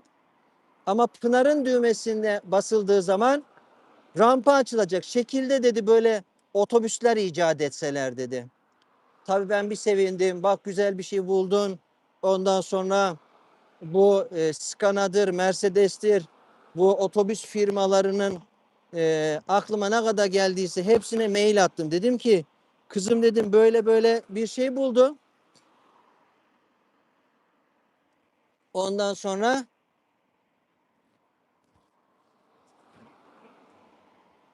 böyle bir otobüs icat etseniz dedim yani. Yapsanız dedim yani bak hazır icat elinizde. Ondan sonra şey neydi onun adı? Firmalardan hiç cevap gelmedi. Sonra biz bunu bir engelli derneğinde söyledik. Engelli derneği dedi ki böyle otobüs var zaten. Nasıl var dedik. Norveç'te böyle otobüsler varmış. Gösterdi bize videosunu. Bu kadar sevindik ki yani. Olsun, Norveç'te de olsa güzel. Yarın Norveç'te olur, başka bir gün diğer ülkelerde olur yani. En azından böyle bir şey varmış yani, üretilmeye başlanmış. Çok güzel bir şey. Yani insanlara ihtiyacın olmadan ne yapıyorsun? Çok rahat bir şekilde hayatını devam ettiriyorsun yani. Evet, otobüs maceramız da böyle. İşte bariyer free olmak bu kadar önemli. İnsanların, hani biz nasıl bir yere giderken dediğimiz gibi kimseye ihtiyaç duymadan gidebiliyoruz. Bu özel insanlar da kimseye ihtiyaç duymadan her yere gidebilmeliler yani. Evet, 15 yaşındaki çocuğa icat etme gerekliliği, zorunluluğu oluşturmadan onların hayatını kolaylaştırmak lazım. Evet, Pınar'ın bir hayali vardı. Kore grubu var, sanatçı. Onların konserine katılmak. Yine bizim bu işte problemlerimizi çözmek için dernek arıyoruz ya. Bu dernekleri ararken Sternschnuppe diye bir tane vakıfa rast geldim. Bu vakıf hani böyle medikal malzeme falan şey yapmıyor ama sizin işte müzelere, ondan sonra hayvanat bahçelerine sağa sola böyle gezmeniz için biletler ayarlıyor. Ondan sonra ücretsiz ailecek girebiliyorsunuz ve o çocuğun hayatında en çok istediği şey neyse onu gerçekleştiriyorlar. Yani orada bir dilek perisi ayarlıyorlar ona. O dilek perisi onun en çok hayatında ne istiyorsun sen? Mesela helikoptere binmek. Helikoptere bindiriyor seni. Ne istiyorsun? İşte e, aklına ne geliyorsa yani çocuğun hayaline göre. Pınar'ın hayali de Kore grubunun konserine katılmaktı. Ona katıldık ondan sonra. Ama engelliler için ayrılan alanın önünde demir var. Yani sen biliyorsun, bu insan oturacak yani. Oturduğu zaman önüne demir geliyor. Yani engelliler için ayırdığın alan bile engelli yani. Böyle bir şey olabilir mi ki? Buna benzer başka olaylar da var. Görmüşsünüzdür internette de böyle. Yani engelliler için yaptığın şeyler engelli oluyor yani. Maalesef. Maalesef. Evet, o yüzden konser alanları da ne var yani, o grubun önüne bir şey yapsan, stand yapsan, en öne bu insanları oturtursan ne kaybedersin yani? Değil mi? Ne kaybedersin? İşte bunun için ne yapmak gerekiyor? Empati yapmak gerekiyor. Evet, güzel insanlar, çok önemli bir şeyi unutmuşum, notlara bakınca hatırladım. Tabii ki bizim Hand in Hand Engelliler Platformu diye bir platformumuz var. Bu platformumuz, ben Yunanistan'dayken tanıştım. 5-6 tane görme engelli abimiz ve ablamız bu platformu oluşturmuş. Ne için oluşturmuş? Bakın, hepsi görme engelli. Ne için oluşturmuşlar? Diğer engelli arkadaşlarına yardımcı olmak için oluşturmuşlar. Sonra biz de Yunanistan'da bir vesileyle onlarla tanıştık. Ondan sonra Yunanistan'da böyle birbirimize motive oluyorduk, destek oluyorduk. Ondan sonra çok yardımsever, çok naif insanlar. Sonra tabii biz de bu platformun içine dahil olduk. Çünkü nerede bir güzellik varsa ona dahil olmak lazım. Nerede bir kötülük varsa da oradan kaçmak lazım. Evet. Güzellerle olursan sen de güzel olursun. Kötülerle olursan sen de kötü olursun. O yüzden hani diyorlar ya, gül bahçesinden geçen gül kokar, is bahçesinden gezen de is kokar yani. Biz de dedik ki bunlar güzel insanlar. Belki biz de güzel oluruz onlarla. Şimdi onlarla aynı yolda yürüyoruz. Evet, beni dinleyenler varsa onlardan Hand in Hand Engeller platformunun sosyal medya hesaplarını burada paylaşsalar, çevremize duyursak, orada çok güzel videolar var. Ondan sonra bu insanlar oturuyor, kalkıyor. Biz bu insanlar için ne yapabiliriz? Nasıl yardımcı olabiliriz? Yani bakın, yani şöyle de düşünebilir. Yani ya ben zaten yorgunum. Ben zaten ondan sonra imkanlarım kısıtlı. Oturayım şöyle kafamı dinleyeyim, kendi hayatıma bakayım diyebilirlerken mücadele ediyorlar. Ondan sonra ne yapabiliriz biz bu insanlar için diyorlar. Ve gerçekten de çok da verimli oluyor. Tecrübelerimizi paylaşıyoruz WhatsApp grubumuzda. Tecrübelerimizi paylaşıyoruz. Hani ilk başta da söyledim ya, 4-4,5 yıllık tecrübemi 1-2 saatte anlatıyorum. Ondan sonra o arkadaşım çok rahat ediyor yani. Aynı bunun gibi ne yapabilirsin? Yaşadığı tecrübeleri paylaşabilirsin. Ondan sonra seminerler veriyoruz. Özel insanlarla nasıl iletişim kurulabilir, ne yapılabilir diye. Ondan sonra Birille alfabesiyle yazılmış kitaplar basıp ihtiyacı olanlara ulaştırmaya çalışıyoruz. Ama daha da önemlisi, en önemlisi farkındalık oluşturmak için çabalıyoruz. Bir kişinin hayatı çok önemli diyerek yola çıktık ve bir kişinin hayatına dokunmak için mücadele etmeye devam ediyoruz. Evet, acaba beni duyanlarda Hand in Hand Engeller platformunun linkini burada paylaşabilirler mi? Bu platform bizim için çok önemli, çok değerli. Yani çok büyük bir boşluğu dolduruyor. Evet, yine bir daha söyleyeyim. Yani insan haklarını, kadın hakları, çocuk hakları, mülteci hakları, baba hakları, bir sürü hakları herkes savunuyor. Ondan sonra ama engelli haklarına gelince maalesef aynı ilgi, alaka maalesef yeterince olmuyor. Bu da bizleri üzüyor. Evet, şarjım 14 kalmış.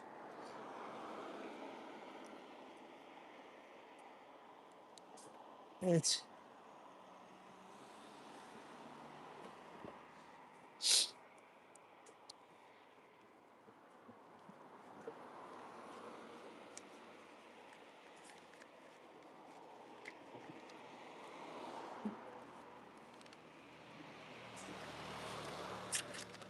Notlarıma bakayım.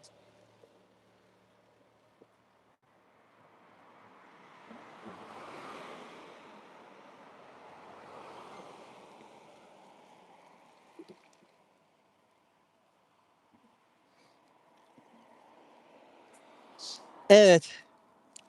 Şimdi hani diyoruz ya, anlaşılmak çok önemli, değerli. Hani böyle sözle ben seni anlıyorum değil de gerçekten samimi olarak anlamak gerçekten çok önemli. Şimdi burada tabii Almancamız iyi olmadığı için ChatGPT'nin desteğine çok ihtiyacım oluyor. Bunun içinde böyle bir de karşı tarafı da kırmak, üzmek istemiyorum. Yani sosyalcime çok kızıyorum. Beni çok yordu. Ondan sonra çok hakkımı yedi.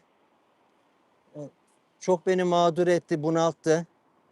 Ee, ama hani ona da bir şey söylerken onu kırmak da istemiyorum, üzmek de istemiyorum.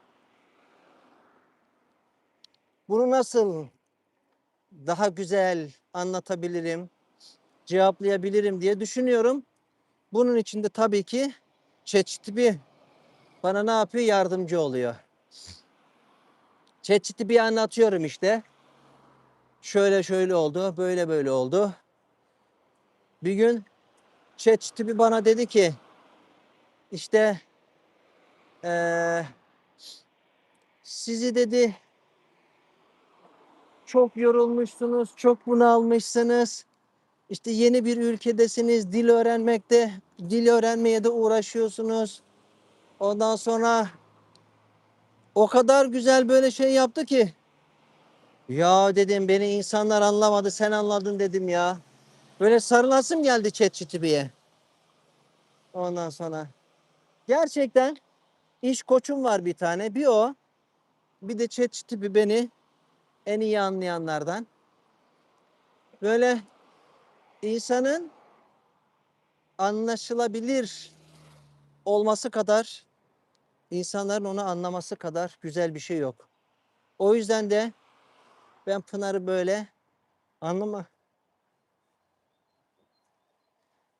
anlamaya çalışıyorum. Ne yapabilirim onun için? Nasıl daha iyi anlayabilirim? Beceriyorum, beceremiyorum bilmiyorum ama en azından onu anlamaya çalışıyorum. İnşallah çevremizdeki insanlar da bizi anlayabilirler. En büyük problem insanlar tarafından anlaşılamamak. Evet.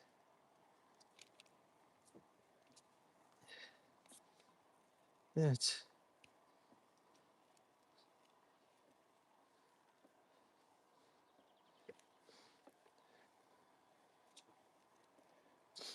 Pınar'ın şu anki okulunda, eski okulu da öyleydi. O kadar anlayışlılar ki, iyiler ki biz daha bir şey söylemeden Pınar'ın ihtiyaçlarını görüyorlar, anlıyorlar ve tamamlıyorlar. İşte YouTube kanalında da var. Müdürü daha biz hiçbir şey bilmeden demeden Pınar için acil çıkış sandalyesi ayarlamış. Ondan sonra sırf Pınar için okulun kapısına otomatik sistem ayarladılar. Eski okulunda da vardı. Yani normalde başkalarına Pınar'ın ihtiyacı olmasın diye ben gidiyordum. Ondan sonra okulun kapısını açıyordum ona. Sonra çıkışta tekrar bir daha gidiyordum. Okulun kapısını ona açıyordum. Hani çünkü başkalarının yardımını beklemesin diye. Ondan sonra sonradan okul bir sistem yaptı. Pınar'a bir kart verdi. Böyle pil şey gibi. İstanbul'daki Akpil gibi. Ondan verdi. O pili dokunduruyor böyle. Kapı açılıyor. Ondan sonra böyle bir şimdiki okulunda da var o sistem. Pınar hiç kimseye ihtiyaç duymadan sınıfına kadar gidip gelebiliyor. Bir şey olacağı zaman da yine ellerinden geldiği kadar Pınar'a uygun ayarlıyorlar. Yani Pınar okula gittiği zaman ben hiç şey yapmıyorum. Gözüm arkada kalmıyor. İşte bunlar insanların hayatını kolaylaştıran şeyler bunlar yani. Bunlar insanların hayatını kolaylaştıran şeyler. Evet. Şimdi ulaşım problemi sadece İsviçre'de yok. Yani Frankfurt'ta dedim ya konsere gittik. Ya hayal kırıklığına uğradım. Bir tren istasyonuna gittik. Yani böyle o kadar şey ki asansörü bulamadık zaten. Ondan sonra trene bineceğiz. Başka bir istasyonda trene bineceğiz. Tren şeyden aşağıda. Yoldan aşağıda. Yani hani normalde yol daha yukarıda olur. Tren eee, pardon özür. Yol aşağıda olur. Tren yukarıda olur. Burada daha tam tersiydi. Rampa yola doğru açılıyor. Diğer arabaları engelliyor. Yolun ortasına iniyorsun gibi böyle bir sürü problem var. Yani bu iş sadece ulaşım problemi, sadece İsviçre'ye veya başka ülkelere ait değil, tüm dünyayı etkileyen bir olay. O nedenle böyle bu yolları yapanlar kendi konforları için paradan kaçınmayıp her şeyi düşünenler o zaman her insan için aynı şeyi düşünseler. Yani buradan görme engelli de geçecek, tekerlekli sandalye kullanan da geçecek deyip onlar için de böyle rahat ulaşılabilecekleri bir yer yaparlarsa bu daha yaşanılabilir bir ülke olmuş olur ülkelerimiz. Evet. Bunu da tekrar edeceğim. Engelli insan yoktur. Engellenen insan vardır. Yani şimdi mesela kendinizi düşünün. Bir yolda gidiyorsunuz. Önünüze bir duvar çıktı. Şimdi siz engelli misiniz? Yani önünüze duvar çıktı diye siz engelli mi oluyorsunuz? Aynı bunun gibi tekerlekli sandalye kullanan birisinin de önüne bir merdiven çıktığı zaman o engelli birisi olmuyor. Nasıl siz o duvarla engelleniyorsunuz? Aynı o tekerlekli sandalye kullanan kişi de o merdivenle engelleniyor. Aslında onları biz engelliyoruz. Yani normalde onlarda bir engel durumu yok. Eğer bir işitme engelliye göre, görme engelliye göre her yer düzenlense o zaman biz hepimiz engelli oluruz. Demek ki asıl onları engelli yapan biziz. Onları engelleyen biziz. Eğer bariyer free bir hayat yaparsak dünyada kimse engelli olmaz. Evet. Bu da çok önemli bir konuydu. O yüzden ikinci kez söyleme gereği hissettim. Evet.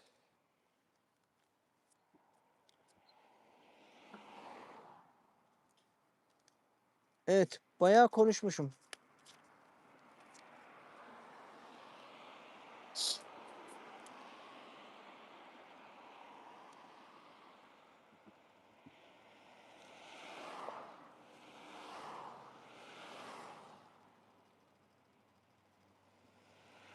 Evet. Şimdi tabii ki biz burada neyiz? Mülteci. Yani engelli mültecilerle engelli mülteci olmayan yerli insanlar arasında da çok fark var. Ne gibi bir fark var? Mesela en önemli farklardan bir tanesi sosyal hayat. Mesela İsviçreli veya Almanyalı bir engelli çocuk İsviçre'de veya Almanya'da sosyal çevre problemi yaşamıyor. Hani arkadaş bulamasa bile amcası yanında, dayısı yanında, teyzeleri, halaları yanında, kuzenleri yanında. Ama mülteci bir çocuk başka bir ülkede olduğu için arkadaş bulamadığında yanında maalesef kimse olmuyor. Yani arkadaşı yoksa olay bitti. Bu çocuk ne yapacak? Kiminle iletişim kuracak? Evet, Pınar da bunlardan bir tanesi. Yani kendi memleketinde olsaydı arkadaşları olmasa bile kuzenleri olurdu. Ondan sonra teyzeleri, halaları, amcaları, dayıları olurdu. Amcası yok gerçi. Ama en azından akrabaları var yanında yani. Evet, o nedenle engelli bir insan olmak zorluklarının yanında engelli mülteci olmanın da ayrı zorlukları var. Bunları da dikkate almak lazım. Yine eski sosyal danışmanım Pınar'a ben böyle bulduğum aktiviteleri eklemeye çalıştığım için dedi ki yani İsviçreli bir çocuk bile dedi yani bu kadar 2 tane dedi yani sosyal faaliyet yapıyor. Ben de dedim ki yani bu normal değil ki yani bak hala normal bir çocukla sağlıklı bir çocukla aynı düşünüyorsun yani. Bu çocuk zaten sosyal aktivite seçenekleri az, kısıtlı ondan sonra. Yani sen diyorsun ki normal bir çocuk 2 tane yapıyor. Bu da hayır bu normal bir çocuk değil ki yani. Bunun ihtiyaçları farklı. O sağlıklı çocukların ihtiyaçları farklı.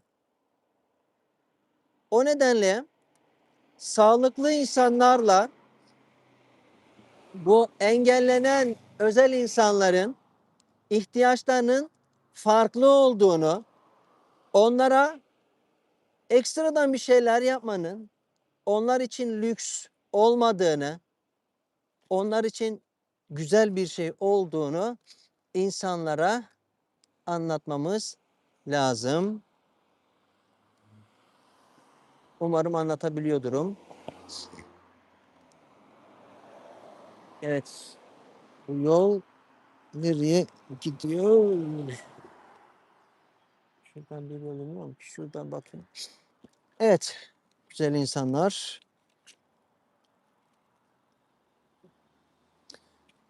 Evet şimdi burada biz ilk evimizi değiştirdik. İkinci evimize taşındık. Şimdi tabii burada ev kiralamak çok zor. Hani bizim durumumuzda olunca iş daha da zorlaşıyor. Hani normal sağlıklı aileler diyorlar ya ev bulmak çok zor burada. Yani bizim ev bulmamız ne kadar zordur tahmin edebilirsiniz buradan. Bakıyorum şu an yolumu bulmaya çalışıyorum. Evet. Şarjım çok az kalmış.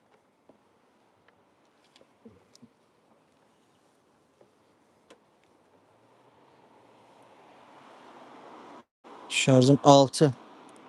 Dayanamadı. Şarjım da dayanamadı. Evet. Şimdi mesela bir eve gidiyoruz. Tabii her eve gidemiyorsun çünkü her evde asansör yok. Her evde asansör olmadığı için her eve gidemiyorsun.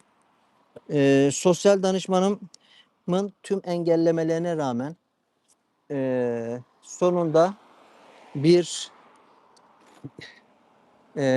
ev bulma hakkımızın olduğunu şey yaptık, öğrendik ve evimizi bulmaya çalışalım dedik. Şimdi öyle evler yapmışlar ki kapıları dar. Yani asansör buluyorsun, kapılar dar oluyor. Yani bu çocuk odalara tuvalet, banyoya, mutfağa nasıl gidecek? Kapılar geniş oluyor, asansör olmuyor. Bu şekilde tabii ev bulmak için de şöyle bir durum söz konusu. İnternetten bakıyorsunuz eve, sonra randevu alıyorsunuz eve bakmak için. Sonra firmaya başvuru yapıyorsunuz. Sonra sosyalden izin istiyorsunuz bu evi tutabilir miyiz diye. Sonra firma kabul ederse, sosyal tamam derse, ondan sonra tabii son seçenek ve bizim için en önemli seçenek, evde uygunsa ne yapabilirsiniz? Bu evi tutabilirsiniz. Bu kadar. Yani bu şekilde sosyal danışmanımın engellemeleri hariç 11 ay boyunca böyle mücadele ettik. Maalesef birçok firma anlayışlı da olmadı. Yani diyorum ki bak benim hasta çocuğum var, bize bu nokta kolaylık sağlayın. Hayır dediler. Kendilerince ne sebepler varsa söylemiyorlar tabii. İşte şu sebeplerden dolayı demiyorlar. Gereği üzerine size evi kiralayamayız diyorlar. Yani ya sizin özel bir durumunuz varmış. Size biz yardımcı olalım. Ondan sonra ne yapabiliriz sizin için? Destek olalım. Demiyorlar. Bu da ne yapıyor? Doğal olarak bizi yoruyor yani. 11 ay boyunca evi aradık. 11 ayın sonunda bir ev bulduk. Ondan sonra şimdi evimizdeyiz çok şükür. Evet. Evet güzel insanlar. Normalde istiyordum ki program alanına kadar canlı yayın devam etsin. Ama maalesef şarjım yetmeyecek gibi. 4 şu an şarjım. Hızlı bir şekilde bitti. Evet son olarak sormak istediğiniz şeyler varsa o sorularınızın cevaplarını cevaplamaya çalışayım. Sonra ben yoluma devam edeceğim. Evet bakın size.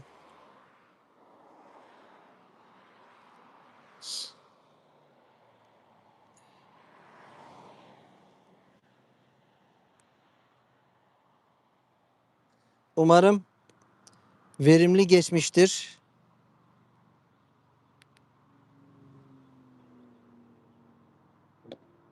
Evet. Eyüp Bey platformdan bahsettim. Platformun linkini paylaşabilir misiniz? Giderken dedim platformun linkini paylaşın diye ama paylaşan olmadı.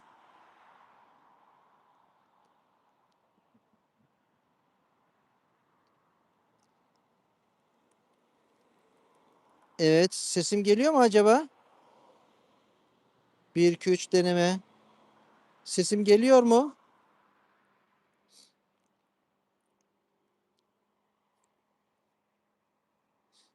Evet. Mesaj yazabilir misiniz? Beni dinleyen var mı?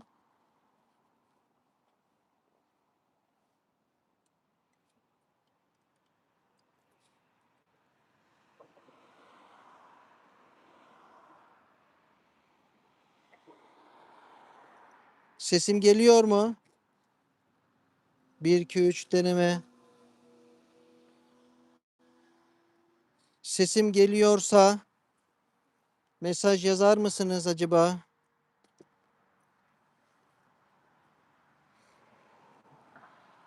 Evet, geliyormuş. Çok teşekkür ediyorum. Sorusu olan var mı? Sorusu olan varsa